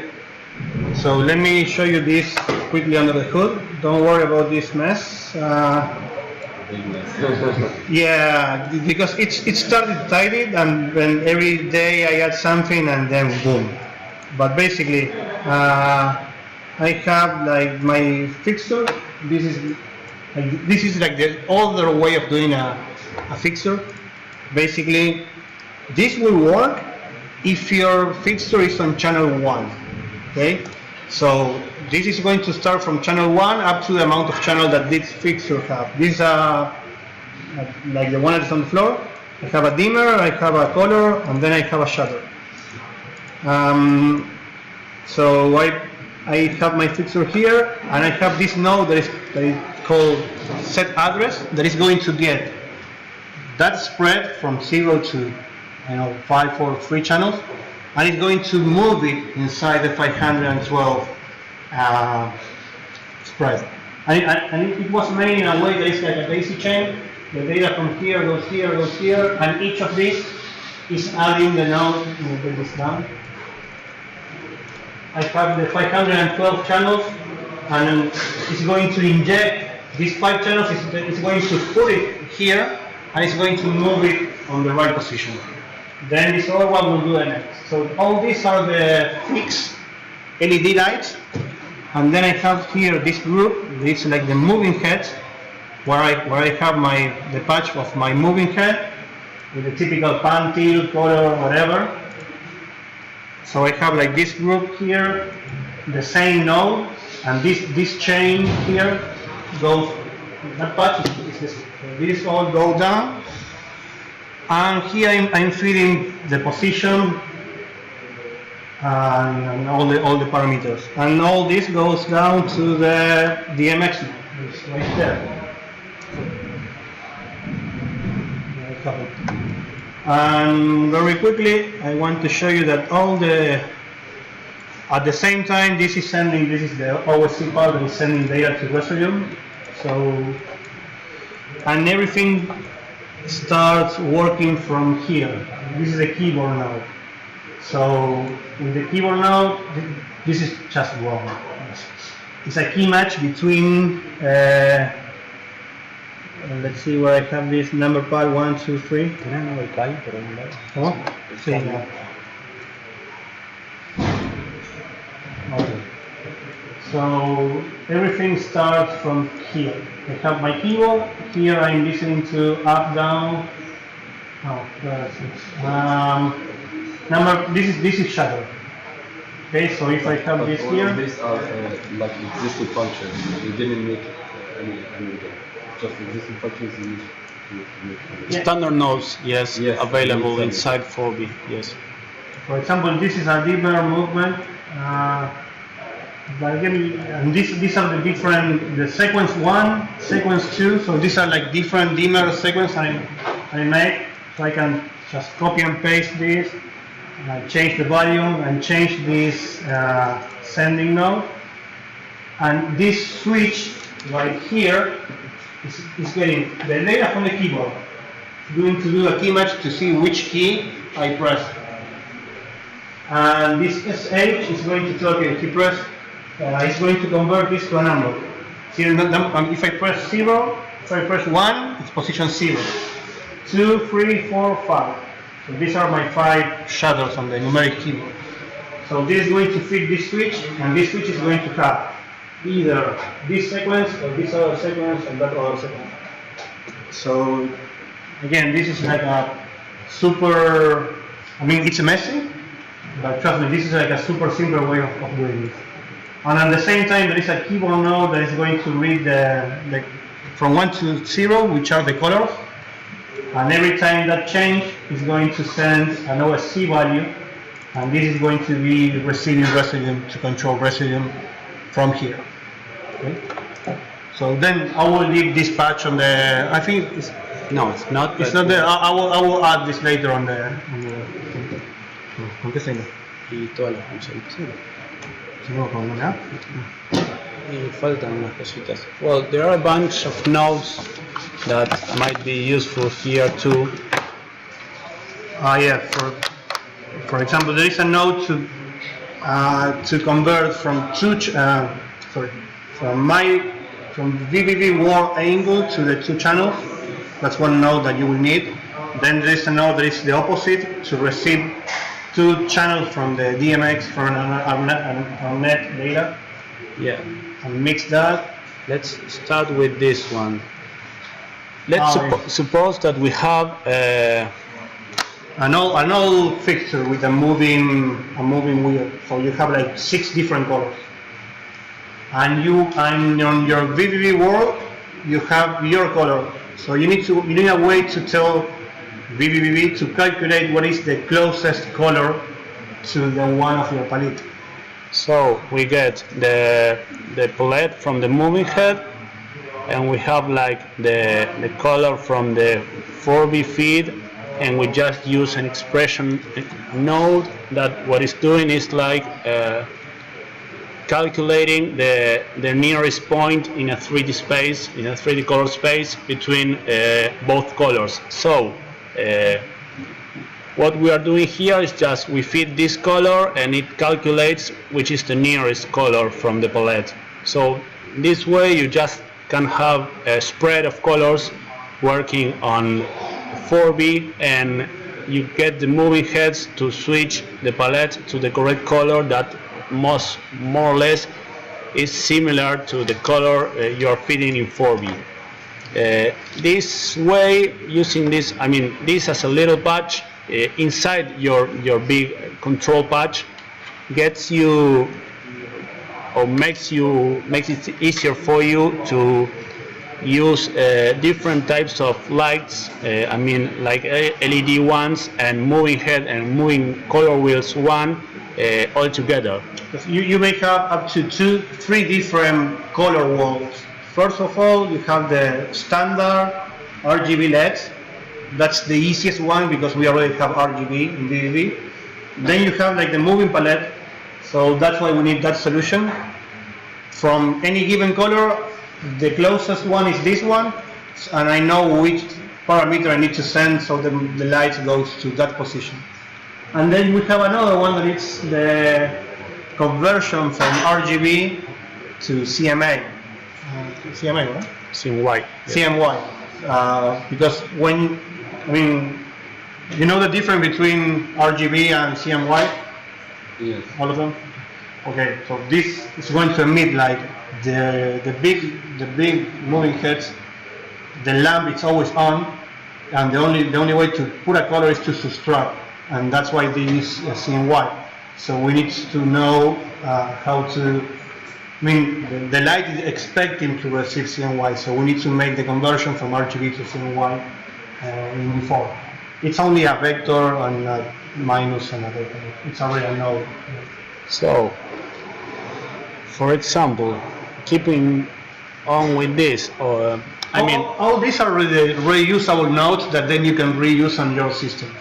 Yes, maybe it's quite complicated because it's spreadable, and we made it spreadable, and that's why we are using like all this amount of nodes. But we didn't want to make it like just simpler because you will miss just the point of showing this or the advantages of this.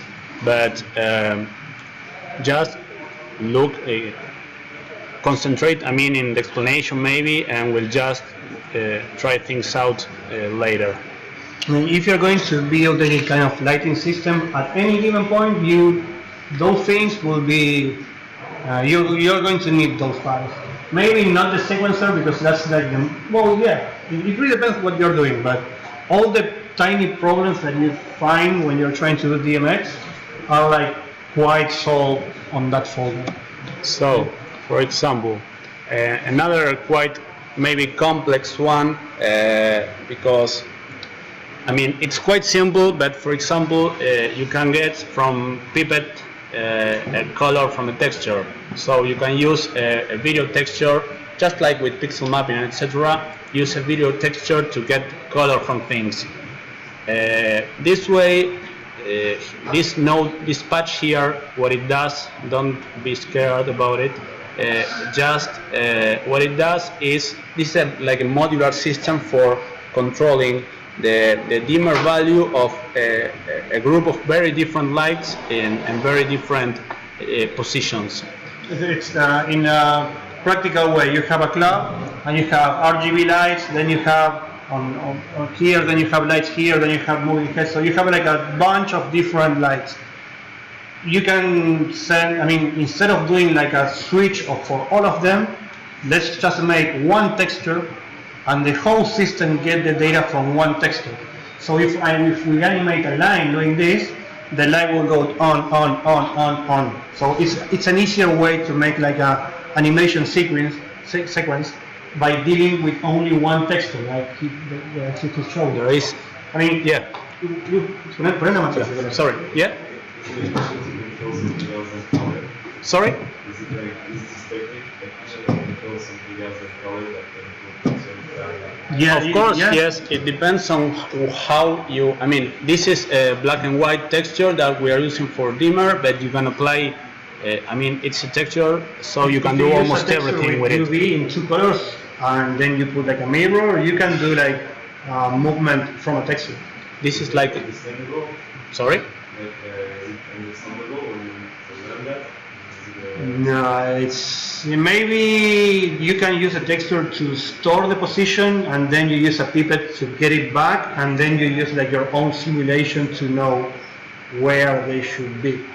But I saw many presentation of moving heads when they make like a grid of 10 by 10, so they have like 100 lights, and they are start moving like a very soft 2D shape. You can really do that by sampling a texture and getting the position from 2 channels of a texture. And then or 2 or 3, and then if you Yes. mirror, you will have like symmetric movement. But it won't show like up on like 8 moving heads. It's like a normal map if you want to think about it that way. If you use a normal map texture and you fit it up here and then you map the values, you might end up with something like that, like all moving heads doing certain things. But I don't think that it would be Practical. yeah, and it might be not well worth the effort for that thing. Maybe with colors or another effect that is more shocking, I think inside a moving head it will be easier. Unless you have like 100 of them, in that case it's like quite straightforward. So sorry, we were here. He was telling you this is. I mean, I tell you. The matrix is huge, but let's imagine that we have 6 RGB fixtures here and 6 there. We can tell them, okay, you are 1, you are 2, you are 3, and this doesn't mean that we have so many lights. Then you just assign one position or one cell of that texture to each light as a dimmer, for example. Yeah. ¿El video de la rosa, eh? No sé, ¿lo pasaste? Sí. Is that converts to the render output? Oh, that's a good question. You're asking why one is going up and the other is going down? I don't know, but I don't think it really matters anyway. I could just mirror the texture. Yeah, when down here. you do a pipette, it gets inverted. There is a way to flip it up, but we are too lazy. Yes, the Está el video. thing here, sorry, is that just to explain this, we have like 8 different types of lights here. So we assign the number to the type of light. So we are telling this that there is a type. What do you mean by type of light? A certain model. Yeah, different models. So those are different functions. No. This is the just dimmer. controlling the dimmer function of 8 different type of lights. The dimmers, yes. Yes, this is just for the dimmer in this case, but you can apply that value to just anything. We were using this for dimmers, so we made like this grid, which is the whole club roof, and we just chose like, okay, we have fixture type number 1, and we put it a 1 here. Fixture type number 1 it's called the back of the wall. The back wall was certain type of fixture, and we made like, okay, number 8 was a cube from a video installation. So we made like. This was for an actual project. Sorry. This one was for an actual project. Yeah. This was as part of a project. We want to show you the video, so you get an idea of what's Yeah, going I on. could imagine like. Yeah, wait a second. ¿Dónde será? ¿En el pendrive?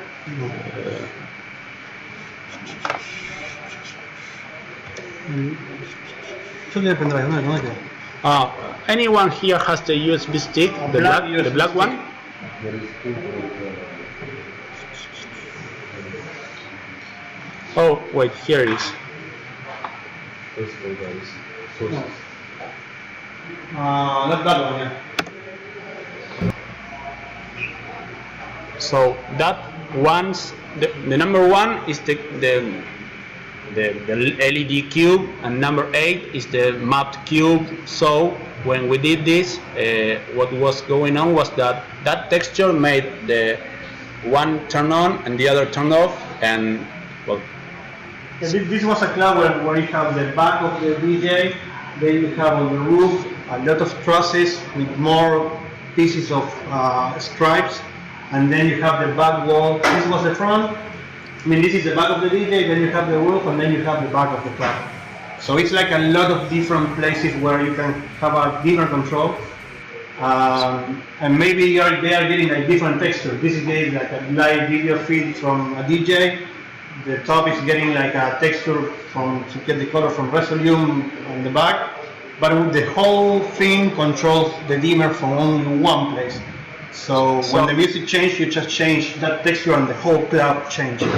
Basically, you can feed this, or we were feeding this to moving heads, to LED strips, and to the projectors. So that not directly to the projector, but to a texture that turned on and off certain places. We use a texture as a mask for another output in Resolume. So we are just shutting on and off. On the back, this was running. Yes, this was the main control system, so we were sending this. It was running live, this in the back, and sending to Cilium and other VVVs.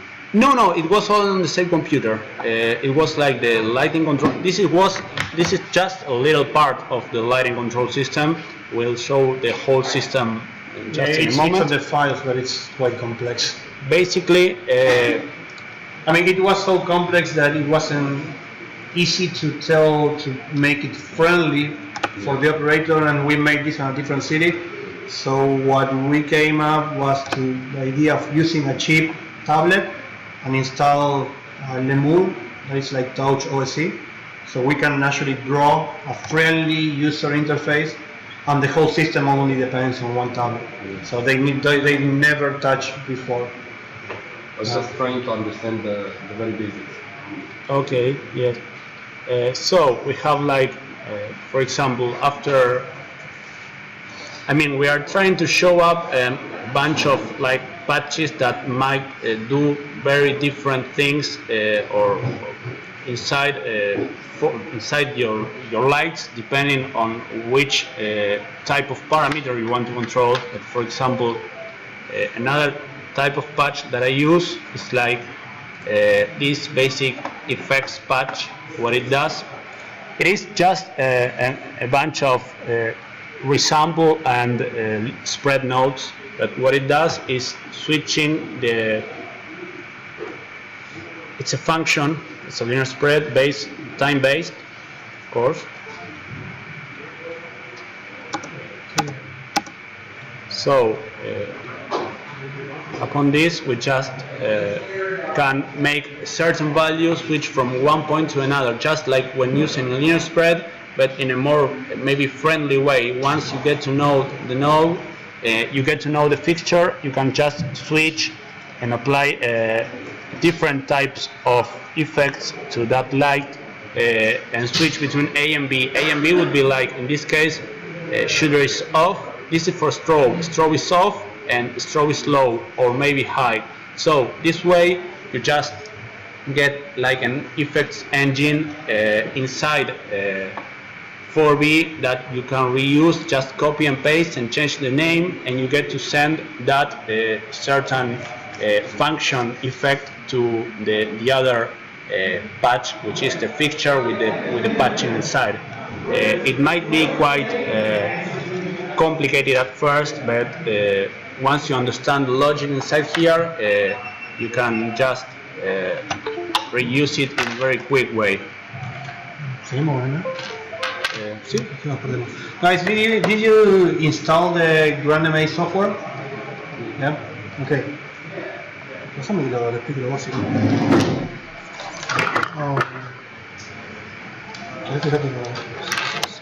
I will show you, we will start very quickly with MA now, then we will continue later on second module. Be sure to open the grandMA software and to open the visualizer, and I will be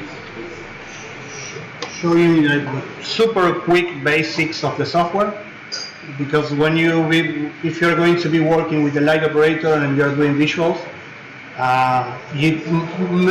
most likely the light operator won't have an idea of how to do this. So you need to tell them, "Dude, I know how to do this. Just save your show, give me a table, and I will fix it. I will figure it out." Okay. ¿Quieres poner la bajaste esto? Sí.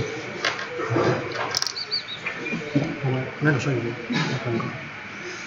Okay, so we have the show. Patch, give me a second, set up. Backup, new, clear all, please. Workshop, C2. Okay, so.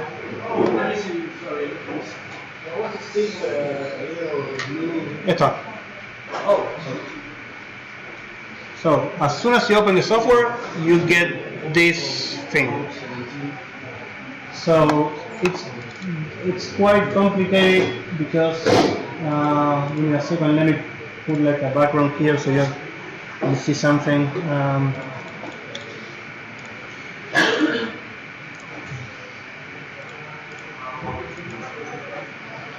The software that I will show you very quickly is the same software that runs on this professional lighting desk.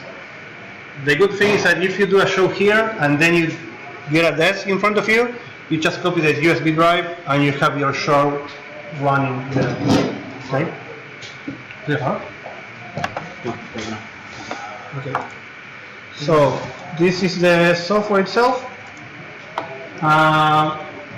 Basically, you have like this grid here, and when you click, you get a list of what window you are going to be putting there. So, for example, if I click here and I put the system, these are all the different functions that you can get. First of all, we will be using the fixture window. So you see all this area changed because all this is a window. So this is quite confusing to create at first. So let's go again. You click here, you get a list of all the different windows that you can place there. We will be using the fixture one. We can resize it, and then we'll be using the stage view, which is on Manu.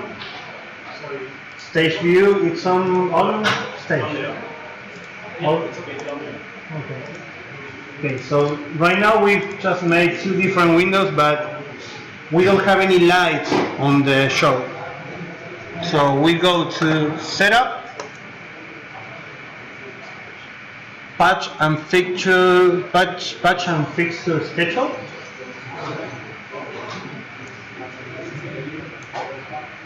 And here we are going to, it's asking us for a layer name. We can put a name. So layer test one. It really doesn't matter. It's like when you have many group of lights, you will be needing to sort this out. So let's make group one. Okay. So it takes you to a different window where you need to tell, okay, which light we are going to put there. Okay, so I'm going to choose from library, and from here I'm going to put, for example, body. Manu, which fixture did you use on the previous show?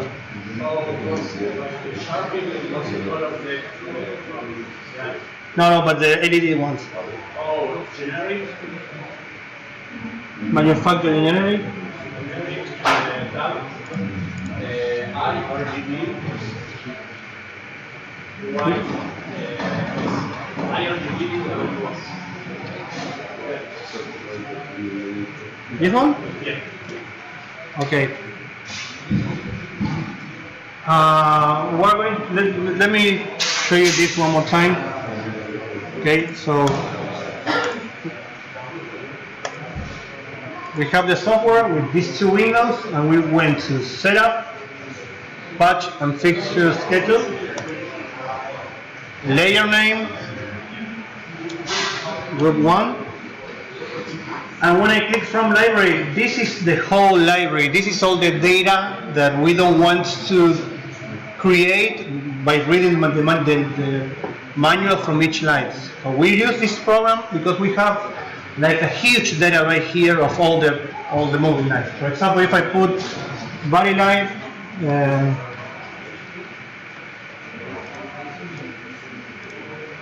if I select this type of equipment, I have here all the description of all the attributes of the position. This is the data that we need in V4 to control lights. So we use this program because we have all this huge database with all the attributes. So we don't need to go to the manual of each moving light. Okay. So I will show you. I will like live patch for Fixture, but then we're going to use the show that he made, that it's already made. Okay. So I will be putting here generic.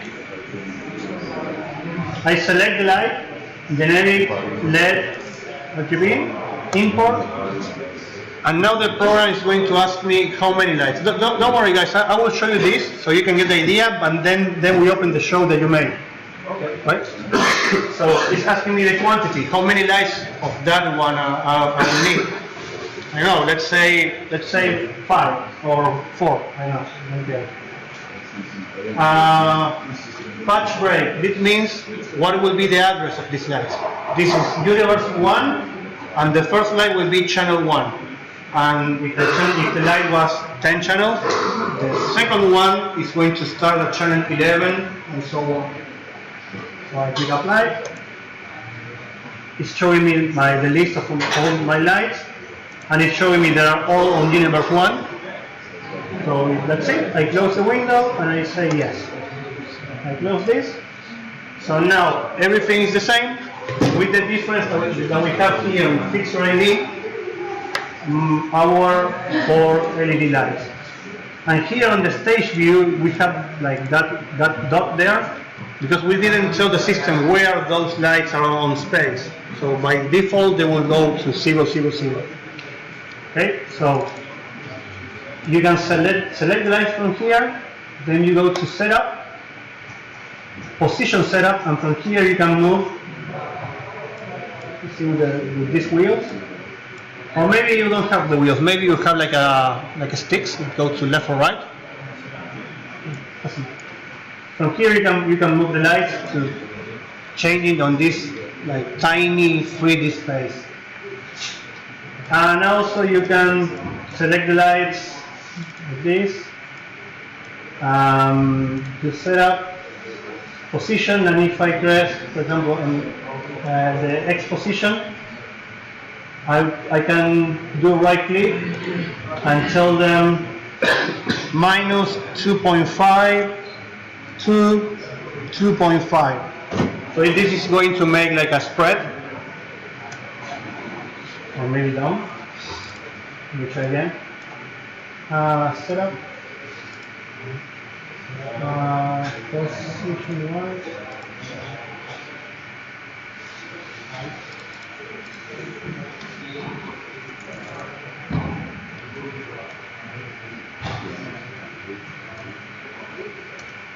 Yeah, that's it. You need to select the lights, and you need to put when you enter the position minus whatever 2.5 THRU. This is through. It's not. It wasn't to. This command is used on many other things. Every time that you put something through something, if you have like a selection of several items, it's going to make like a linear spread between. Yeah, it's like an equal distribution. Okay. So right now we have still nothing because we cannot see nothing here. So with the visualizer, this is kind of the tricky part that is going to start that you need to know. Don't worry, we have the video and then you can go back from there. You have this visualizer software, then you need to connect with this desk software. So this program is going to work on a specific network card. Okay. All the communication will be over IP, over a network card. So the program needs to have like an active network card, either connected or running, or what is called a loopback network card. What we will be using, because maybe it will work on your house when you're connected to something, but then you go to somewhere else and you don't have any Wi-Fi connection and you will have some communication issues. The workaround is to use, then we will show you how to install this. It's to install a loopback network card that is always, it's like always present on the system, no matter what, if we are connected with the Ethernet cable or connected through Wi-Fi. By doing this, like installing this virtual network card, we don't have any problems later on. And the other thing that we need to do here, the IPv4 protocol, we need to tell that network card that we'll be needing 2 IPs. And these IPs needs to be on the ARPANET protocol standard. One of them is 2.0.0.whatever, and 10.0.0.whatever. If not, we won't be able to send data from vvvv to MA. Sometimes it works, sometimes it doesn't work. This is like a fix.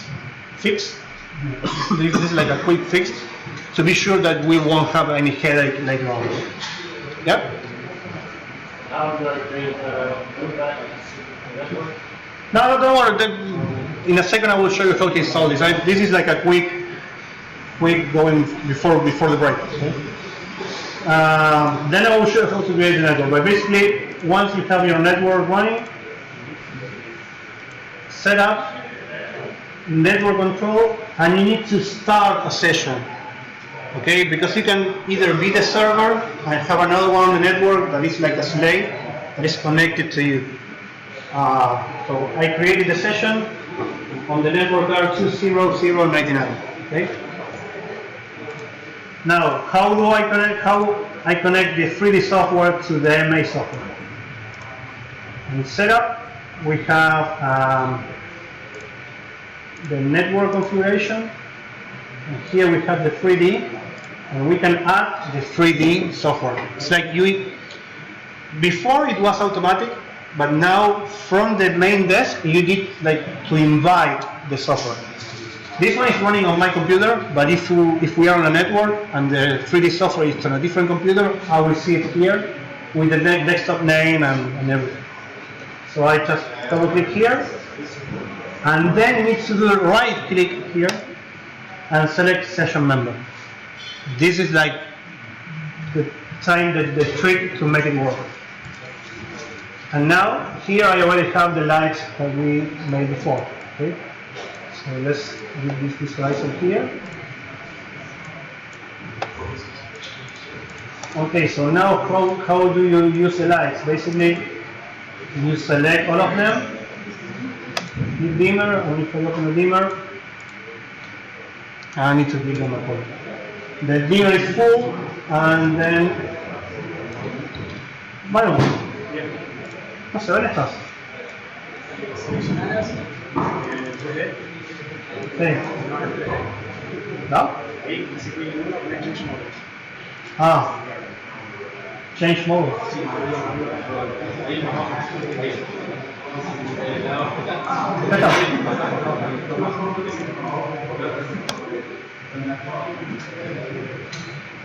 Let's try again.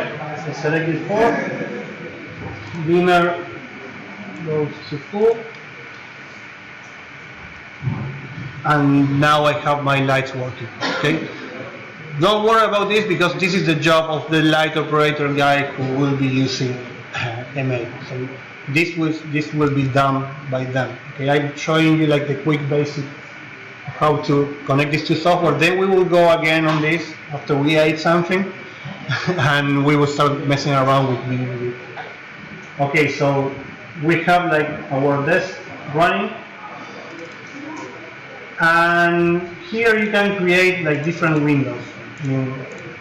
Yeah, you have windows, then you have executors. We're going to use a new window because we need to visualize two things. We need to visualize our universe, and we need to visualize our channels to see what's going on from one end to the other. So I'm going to create a window that is called, it's around over, it's sheets, channel. No, it's not. It's DMX. Sorry. This is called DMX.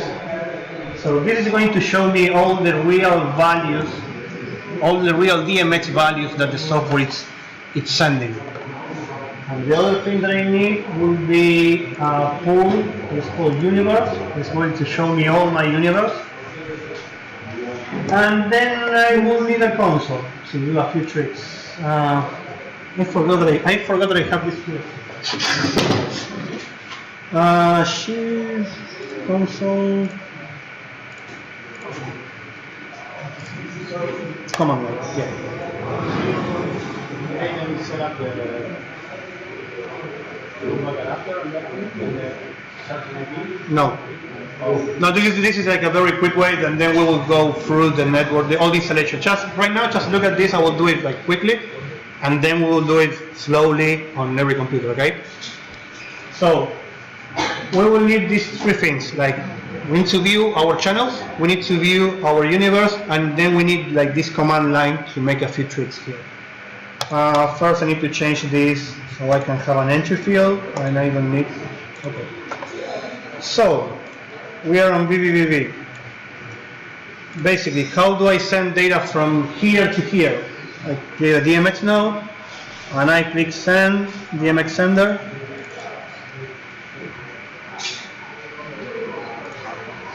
And here I need to put my IP address of this computer. Sorry, the IP address of the session, which was 20099. Okay. So let's go back. I put here 20099 and I click send, and nothing happens because I never told the software that he needs to be listening to that universe. Okay. So from the setup, from network configuration, from network protocols, from here we tell the software where the software will be sending all the data. If we have a 2-port node, the 2-port node is this thing. It's like the cheapest hardware that you can get from MA. Basically, it's like a network. It's like a DMX, the ARNet to DMX, but it's using the MA own protocol. It can also talk ARNet, but it's this type of thing. If we have one of these things, when we go to configuration, it will be listed. Here. We don't have that. We don't see anything here. Therefore, the software cannot send ARNet, but still we can receive it. Okay. So we go to protocols. We choose ARNet. We select both of them.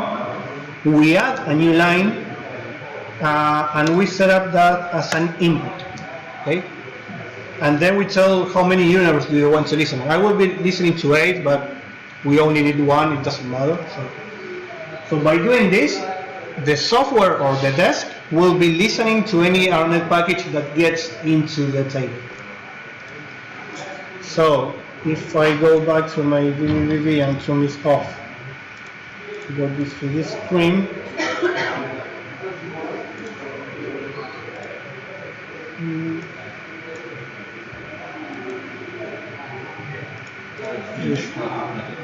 there is something missing.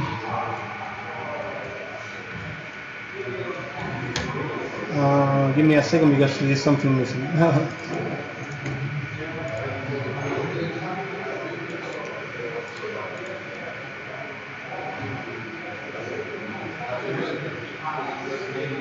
Basically, we will be able to visualize there that the ARNet data is getting in.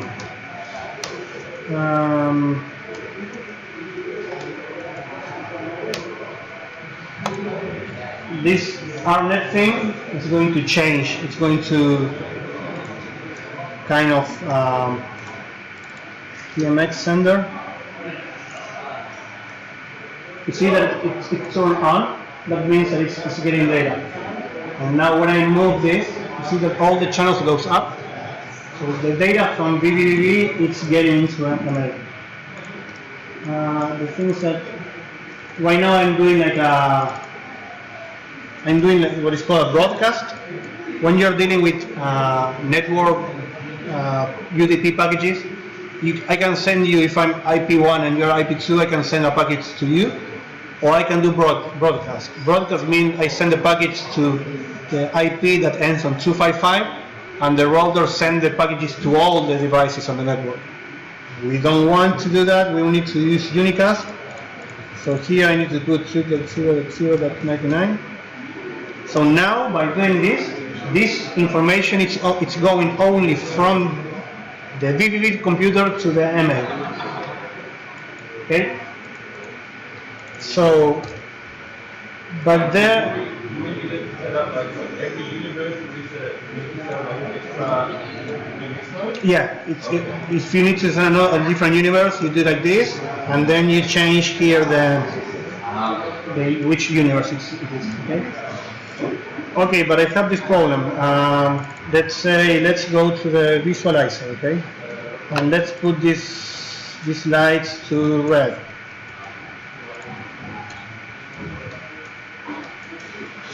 Oh well, let me do the example with a moving head, because that's the problem that we have. If I add a layer and I add here a body light, VL250, I'm adding a spot. Okay, I will add only one. Please apply. Blah blah blah. Yes. So I have my light there. Put it a little bit up, position C. Okay. Okay. I don't know if you can see. Give me a second, because I think I can change the background. Okay, here we have like this isometric view. Okay, so basically from the MA software I can. Let me close this.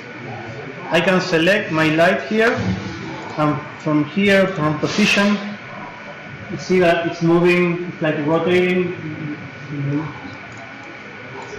Okay. When I move the scroll, wow, give me 1 second. If I select the light,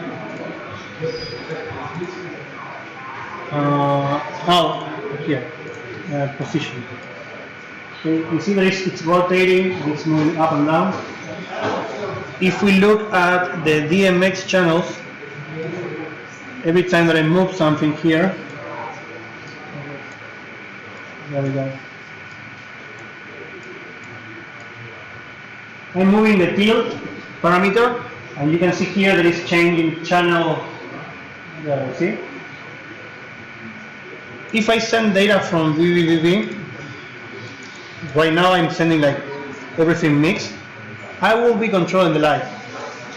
But when if on MA you click clear, all the lights go to the default position. So most likely all the lights will be off. But in case of the moving lights, they will go to the center down. So center down doesn't mean that the channel is channel 0. Okay. So if from vvvv I want to move that light, I will be able to move it. Let's see. If I change field position, you see, I want to change these two values from vvvv. Okay. The thing is that the minimal value that I get from MA is 50. So I cannot send a 40 here because it's lower. The type of mixture that it's making, it's called HTP, highest taken position. So I have one universe, I'm getting another universe in, and only I will update the values that are higher. Okay? So if from vvvv I start sending something, you see it won't change, this one, it won't change unless it's more. Okay, so if I'm below 25, nothing happens on the light. So there are two solutions for this.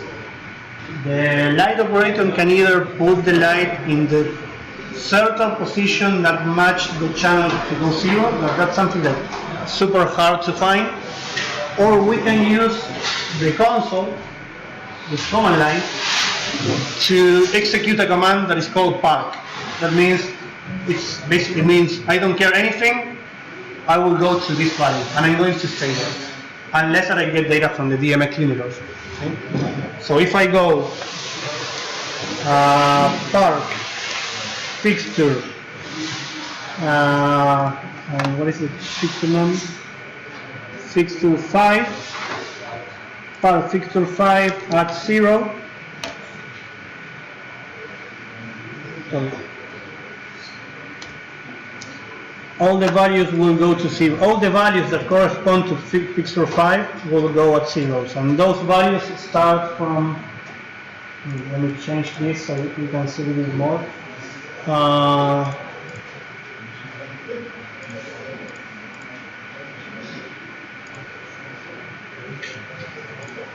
I cannot show you bigger. Let me do it with all the lights. Park fixture 1 through at 0. One question. Is this something that goes through the DMX protocol? Is this a command that gets sent to the... No, right now I'm working on the desk, on the DMX desk. Okay. I mean, this could be a computer with a super node, or this could be like the real desk. You plug a keyboard and you type this command.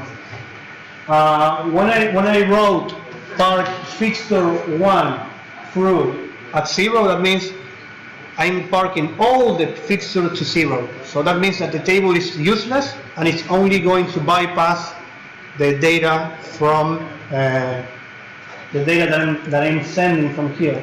So now I have like full control of all the channels. Okay.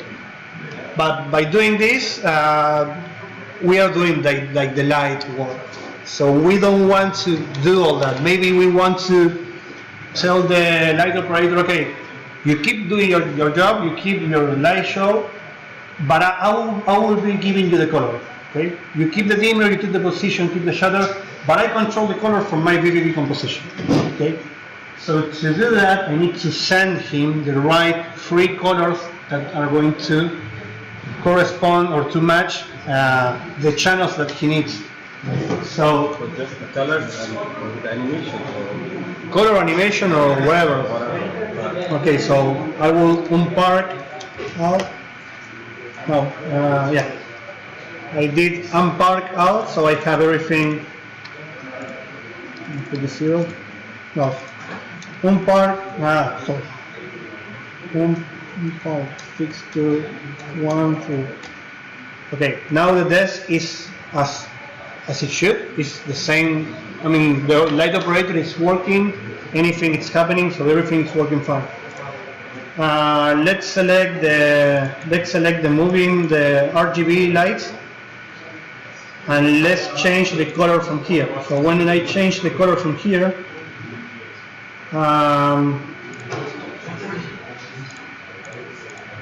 we have this option. We can show values. You see here now it's making a group. First group, second, third, and fourth, and these other channels are from the moving head. So now we can more or less see which channels correspond to which attribute. So let's say this is a 6-channel moving head. I don't remember which channels are the RGB. Okay, so I can go setup, patch fixture schedule. I select the moving light. DMX, no. There was a way of viewing the channel from here.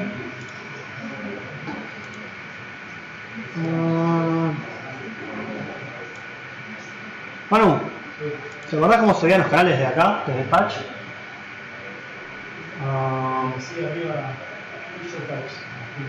Come?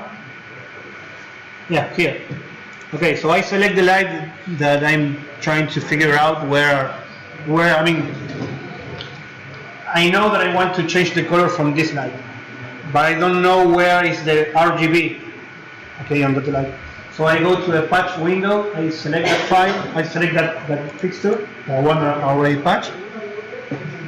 I go to fixture type, and here I can see that channel I can see here that my RGB light, channel 1 was dimmed, channel 2, color 1, color 2, color 3, color 4. Maybe color 4 sometimes is white, so we have RGB white or RGB UV, it depends on the fixture. Long story short, I need to send only channel 2, 3, and 4, okay? So the light operator, so now we have like two different ways to go. The light operator can either put that light off, and any value that I'm sending will be there, or he can really park those values, so he can be sure that he won't be turning that light on any other queue. Maybe he have a lot of memory already saved, and on all those memory that light was on. So instead of resaving all the memories, we just put this command to force that light to stay off. Yep.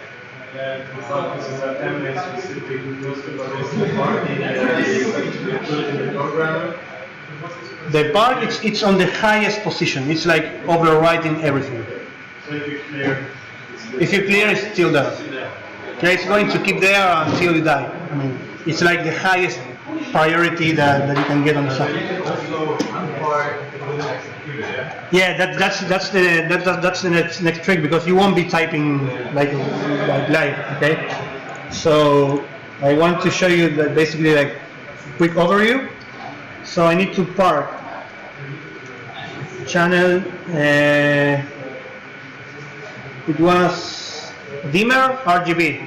So channel 3 CH through 5 at 0. It wasn't channel. No, but channel was double N. Oh, my mistake. No, it was something.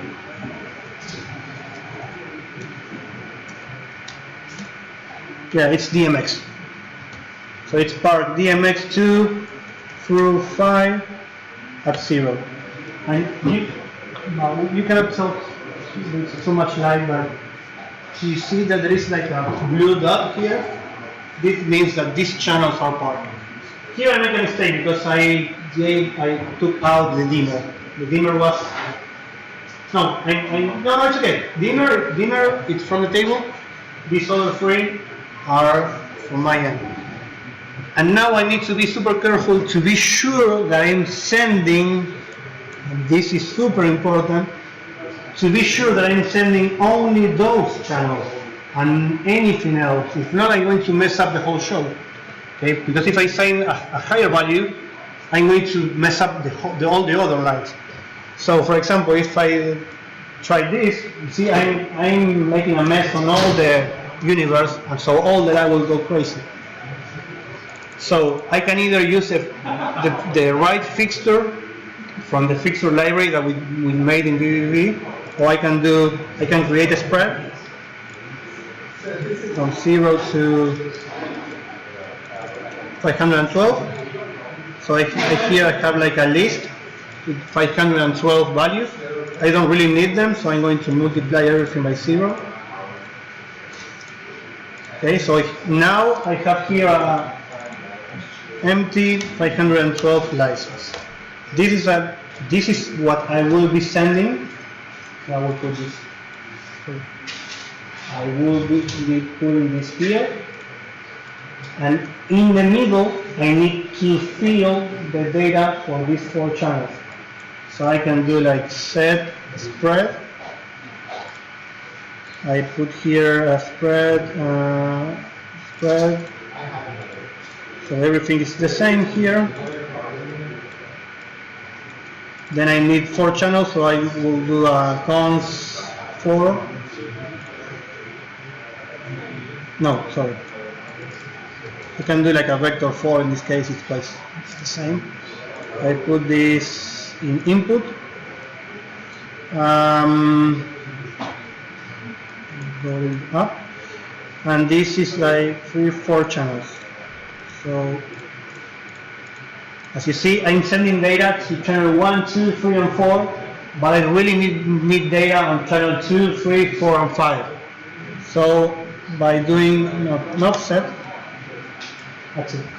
So this is like the correct way to send only the channels that I want to control. Okay. And the question that you asked me, you won't be taping. I mean, when you are live, you just need to press button. You don't have time to think on anything else. So instead of typing things on the console, we can make a macro. I don't remember where is it.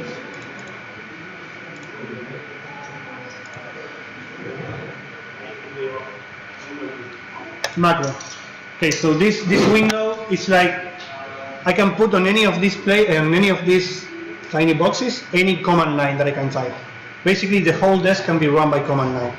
So here I will put a command that is called unpark fixture 1 through. I close this and I will press label and I click here and I put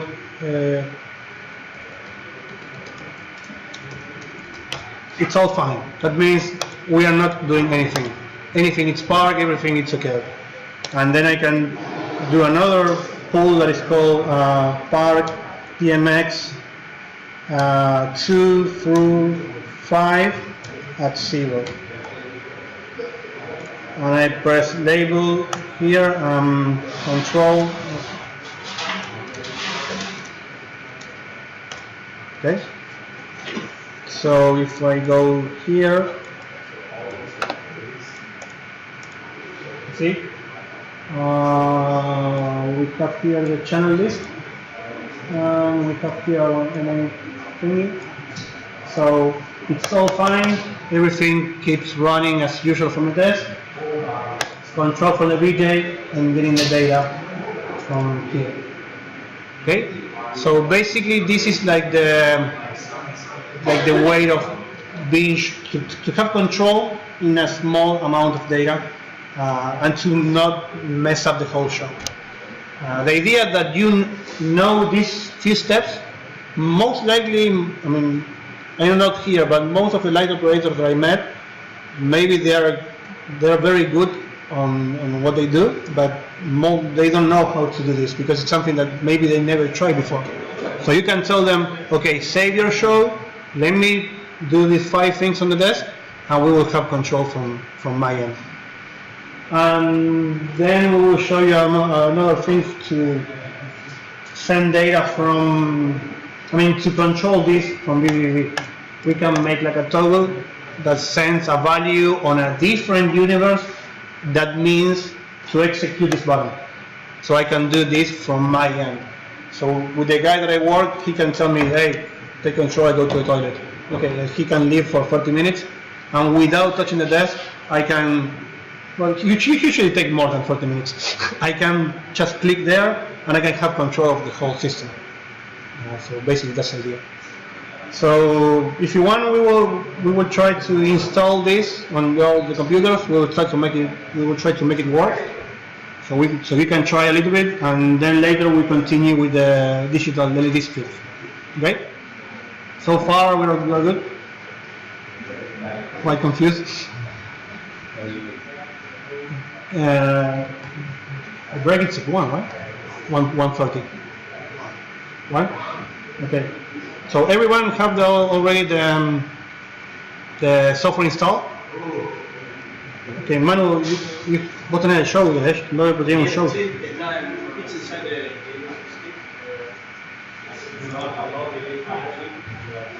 Sí, pero para que lo hagan de acá es un bardo. Yeah. This software, it's not. You cannot open a file from any place. It's like you need to go to setup, go to backup, load show, and you don't have like a system explorer that you can go to any directory. It only goes to a fixed position that it's under.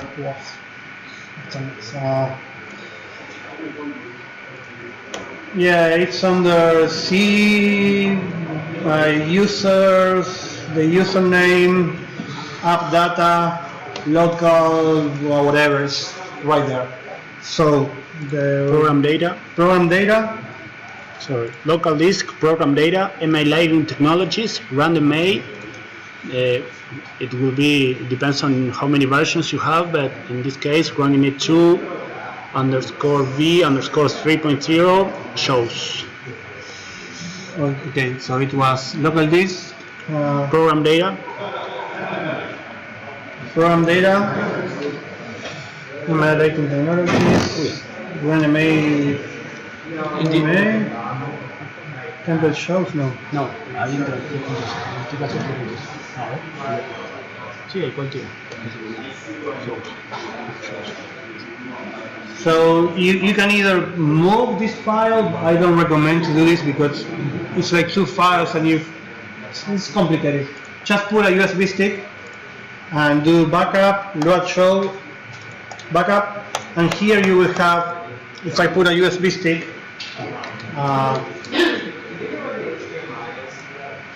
backup, load show, now I have my USB stick here. So it's way easier to move shows with a stick rather than getting into that nightmare folder. Can change the direction? No, it's fixed there. Yeah. So, and I will show you how to install the loopback network adapter.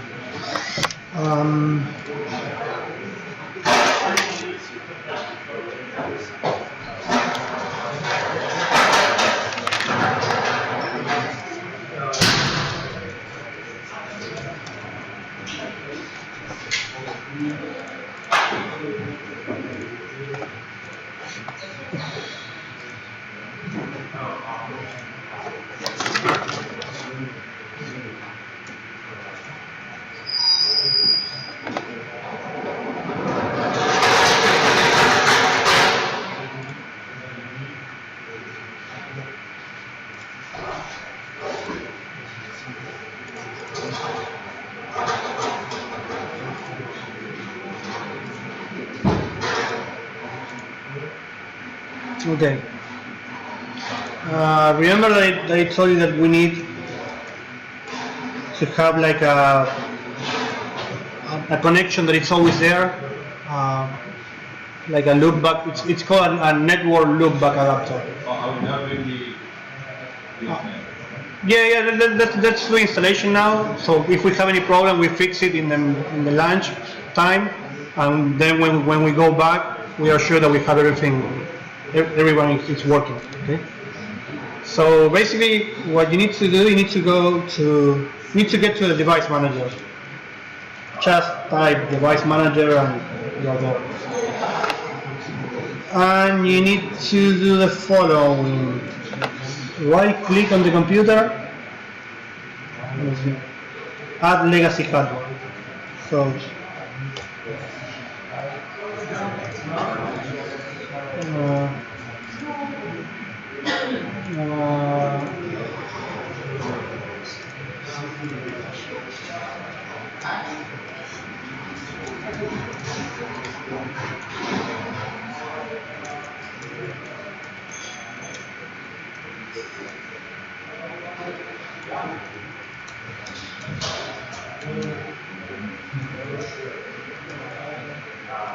So right click on the computer name, add legacy hardware.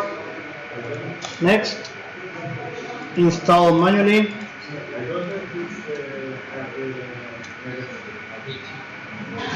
No? Are you using Mac?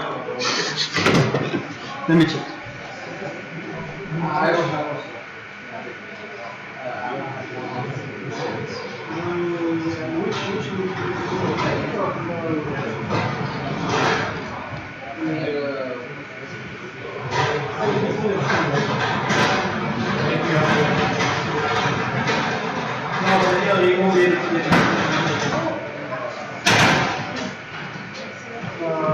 You're on Windows 16. Yes. Nice program, I think. Well, basically,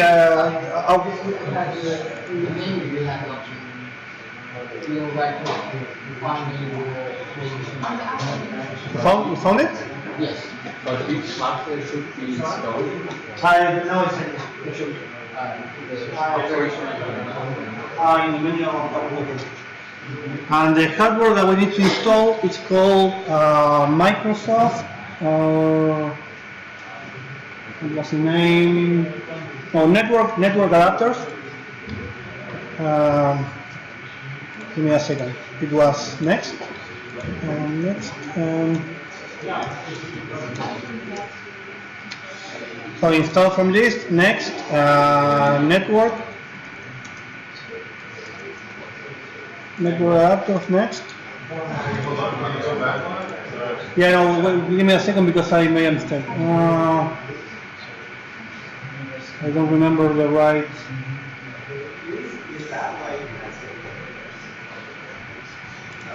I think it's. Give me 1 second because I forgot it.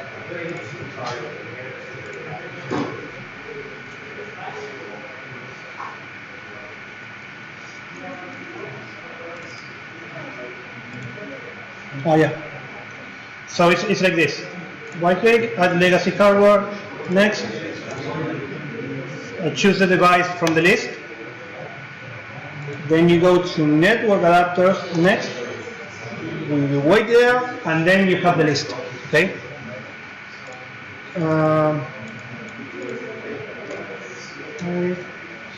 And from here you need to choose Microsoft, and then it's called this one.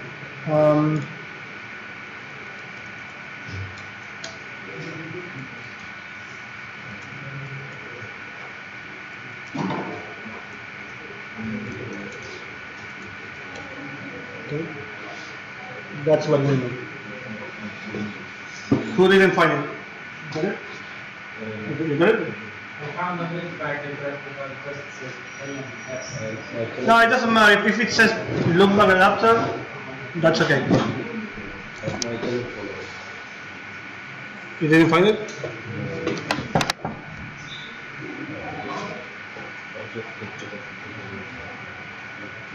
No, I don't think yet. No, reflection.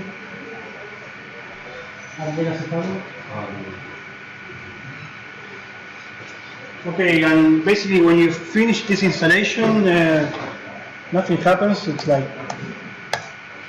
well, I don't want to add another one. Well, I made another one by mistake. Basically, you will have like a new network card here that it's like all the time connected. And on this network card, you need to press right click, properties, IPv4 properties, advanced, and you need to have this setting. It's like manually adding 2 IPs to the same network card. Okay? Sorry?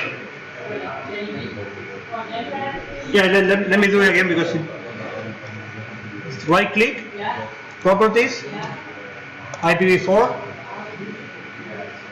properties. Is it not possible to use the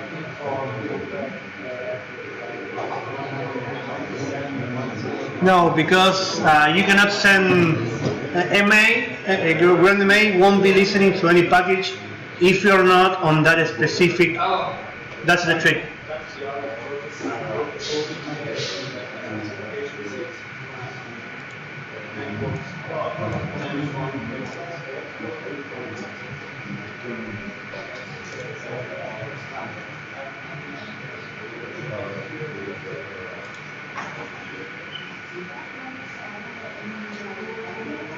Okay, well, and from here you just put this. I mean, you need to add this.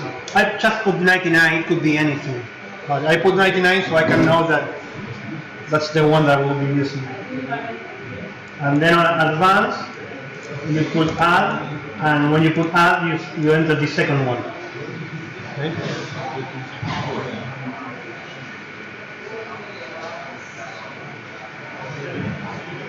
Okay.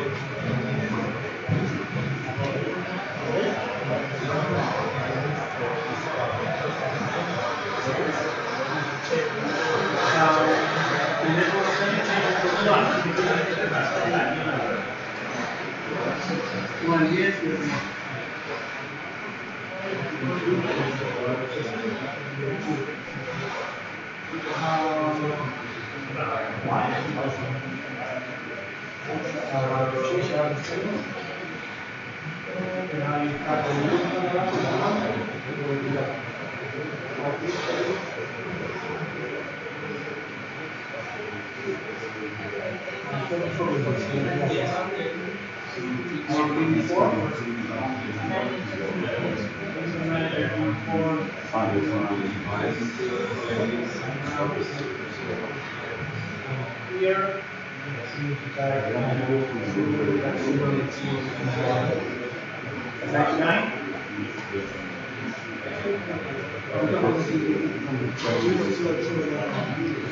For you, the sensitivity is not possible. It's good for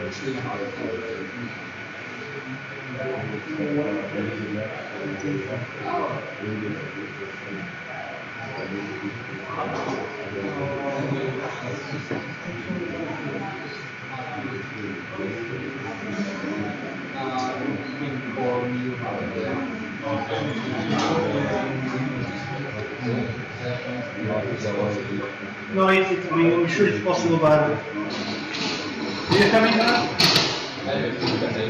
Try to do like a Google search and look for install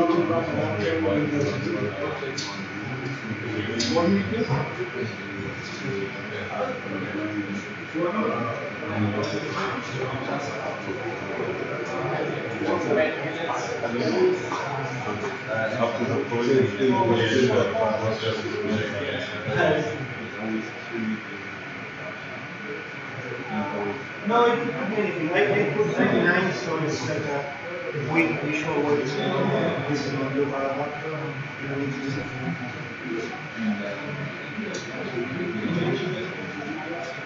Yeah, 2 that XXX or 10 that XXX are the only two IP range in which you can use hardware protocol. I mean, vvvv can do whatever. vvvv can do loopback on the local system, but you won't be getting it from the desktop. Yeah, that's why you need to be in either of those two. And the reason why we use two, it's because it's like when you're using the port, another port cannot use it at the same time. So if you want to do like two words communication, you will need to expect these.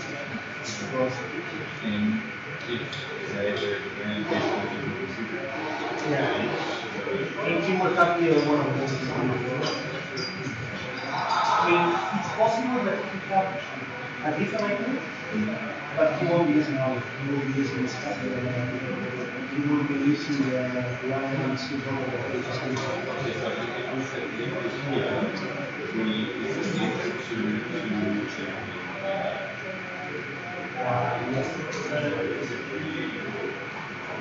And most likely, the night operator will need to change the setup to a 2.0.0.1.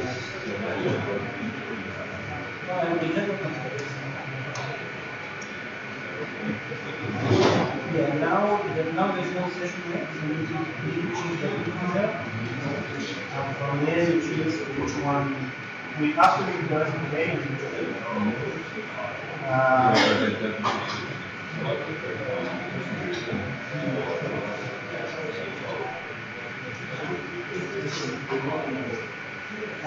OK, okay, if you're using a desk,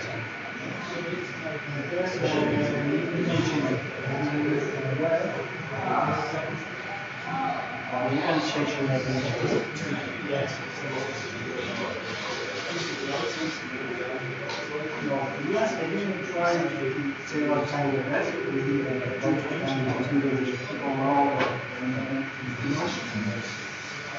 and I saw several discs which are working on the 10 range, and I saw down 2, and I saw which are on 172. I'm not quite sure where, but I'm sure the population. Most likely it's like a combination. It's like how to config the network, blah blah blah, and then you can restart the results. But for the network, for the light program, it keeps using a desk, and it keeps using an output of the desk, and it doesn't matter which one. And if it changes the IP address, most times we need to change the IP address of the node.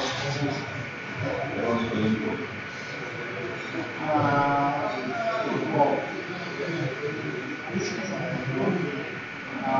on the synthesis work, maybe on the newest version they already work. If you are not an engineer, if you are a different one, I'm not sure. Output from the desk, simply, I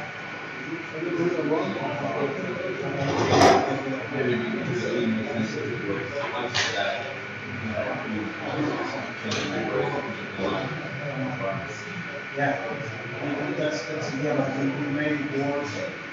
I don't know how to change it. You know how to change the IP address not.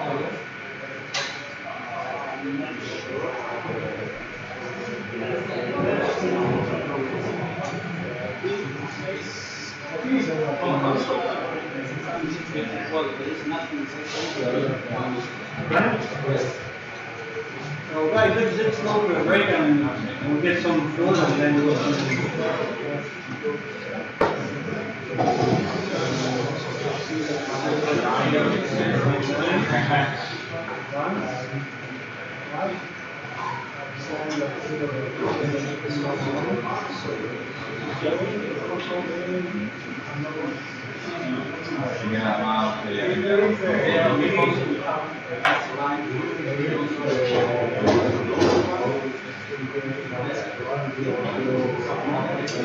It could be any number, but it needs to start with 2 and another one with 5.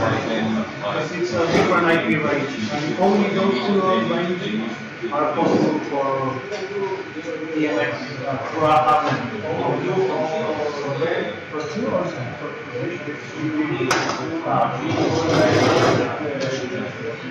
it doesn't matter, but the smoothness mass doesn't matter. That's like the next thing. I would want to do it like this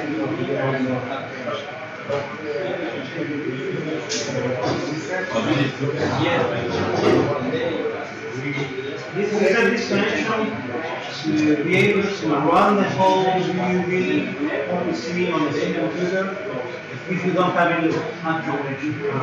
If you base all this on your network and you're not connected, it doesn't work.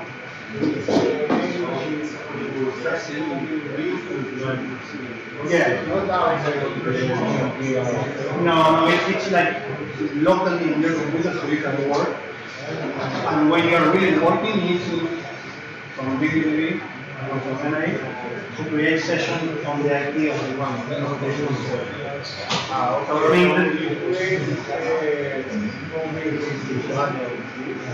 So you can work on your computer. When it's actually showtime, maybe the light operator using a different machine. He needs to have any IP on 2 or 10 range. And vvvv you just send or shift using TCP.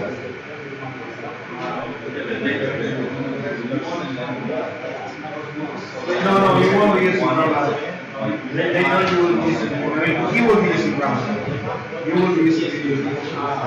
Grandma will be sent on the right side.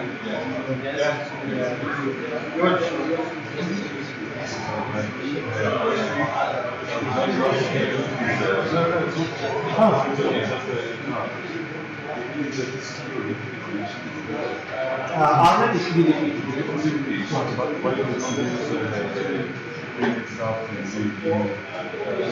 Like the connectivity connection, which form Arnet, it's vvvv on 5657, I think, and that's like standard. With the new node, you can change that, but you won't be hearing it. That's useful if you're having like custom pixel controller, the one we made, so you can. It's like an open license standard. But yeah, it's like a standard and it works on that specific port. And you have like a things, but where I will Well, I mean, I should always have this device converting the signal to the DMX signal. if you want to output, yes. That's, I mean, you can, we build this one, you can build one, you can build one, this is an video made on this machine. Plus, you need to shift the signal. Or you can use an MTEC, or you can use one like the one in Studio. There are many, but the net ones are way cheaper than the main one. Yeah, yes. You should have this to convert for each light, your lights and signal light. But the idea of the workshop here is to do everything in a virtual environment, so you don't need that. You don't need anything. And if you really got the hardware, you know how to.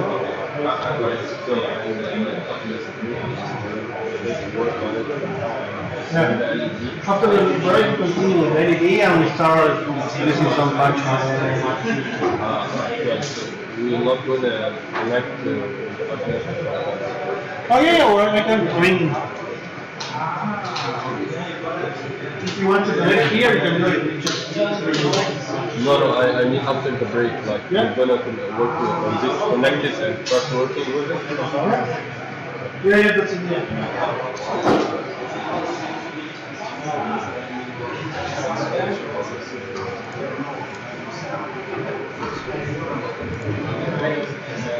Delta 0.000. But the LED strips will be using Arduino.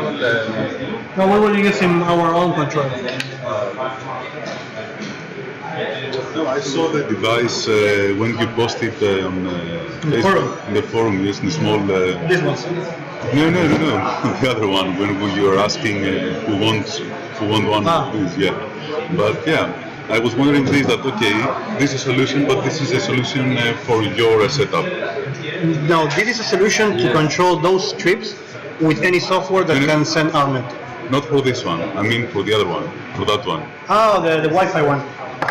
This is a solution for. This is a very custom-made thing. Yeah, I mean it's the same question for both. Like it's for your.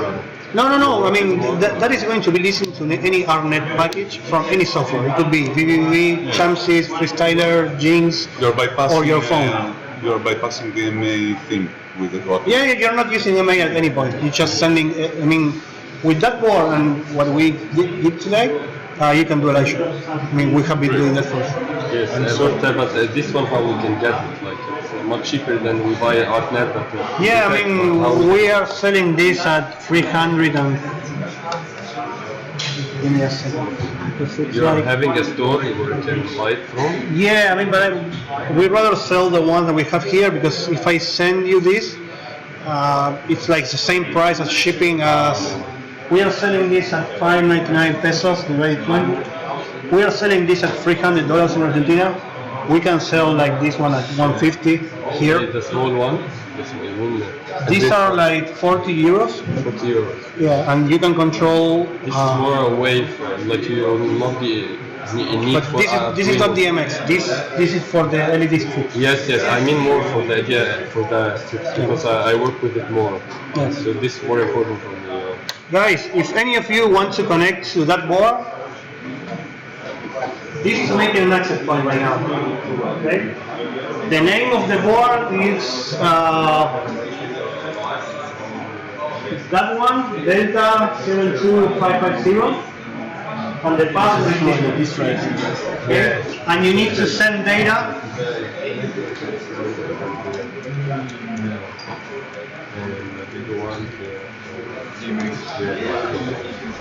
Sorry.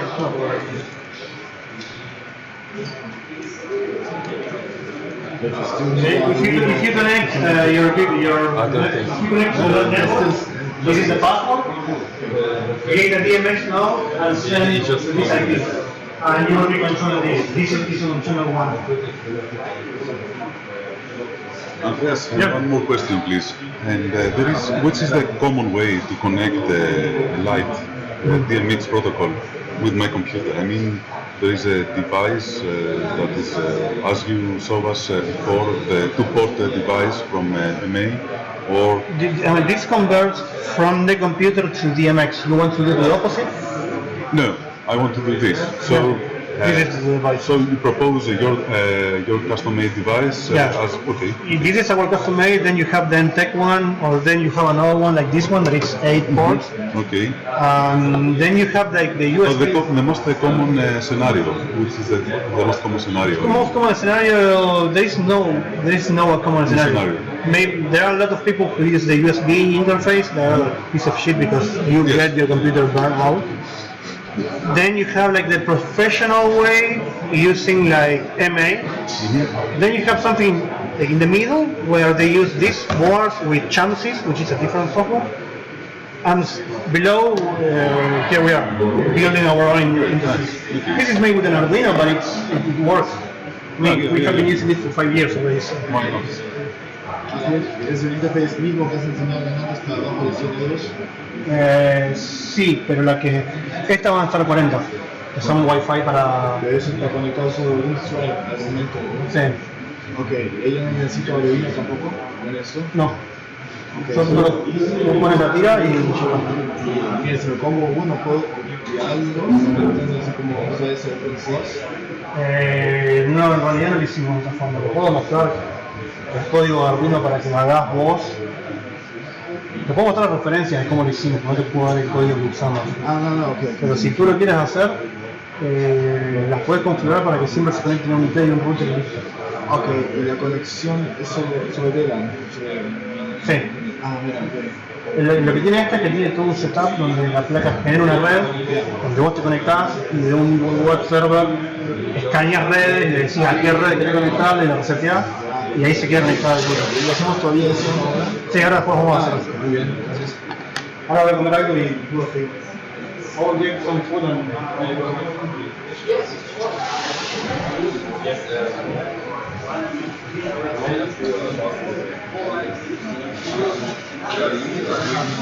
No, forget about the The Arduino is here just because of the power. But it's not using Arduino.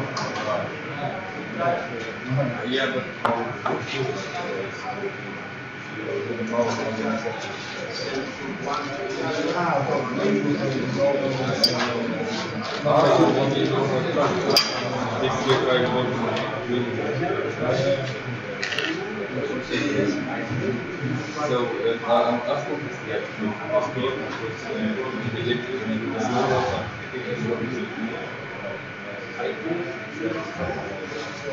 Yeah, I found the website, so we will check how much the ship is. In that case, like, You just need a router, a router from just any router. any router. How old is it?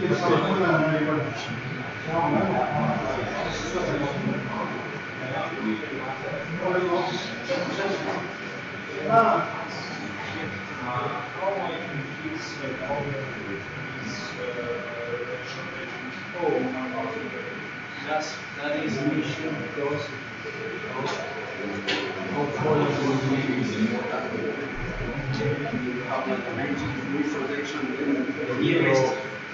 the nearest mirror point is the other way around. So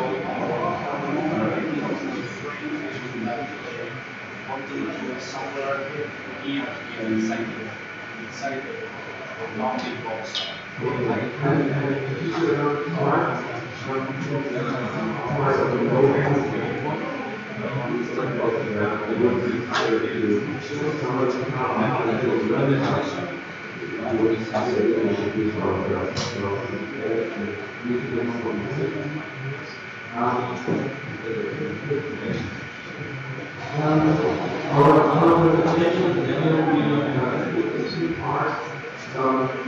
One third half is focused on offering the presentations on stage.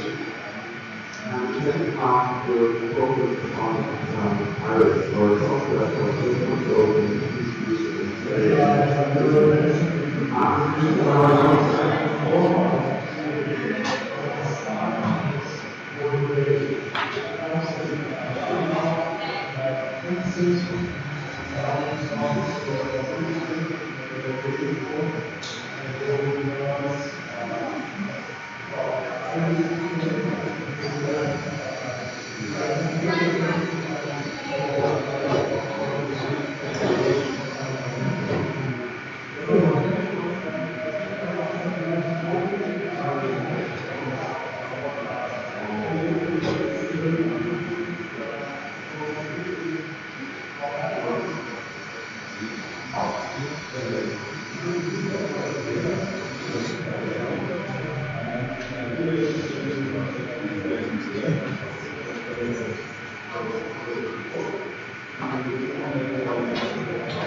But if you run, you get like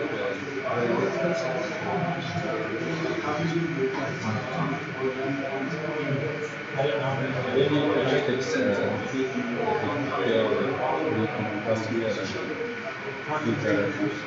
yeah, you can type it. The tool is getting more work.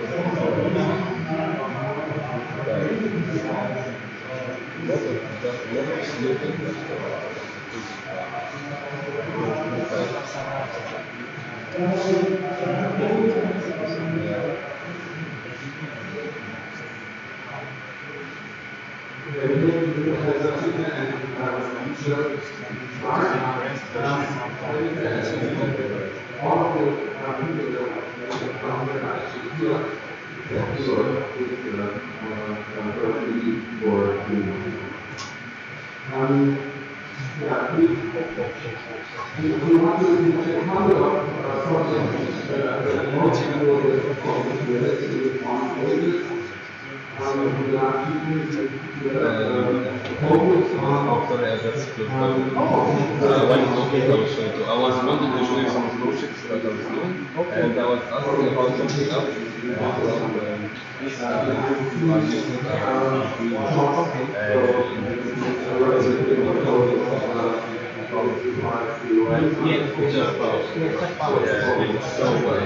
If I want to do my project, I can get many LEDs. Yes. On my own.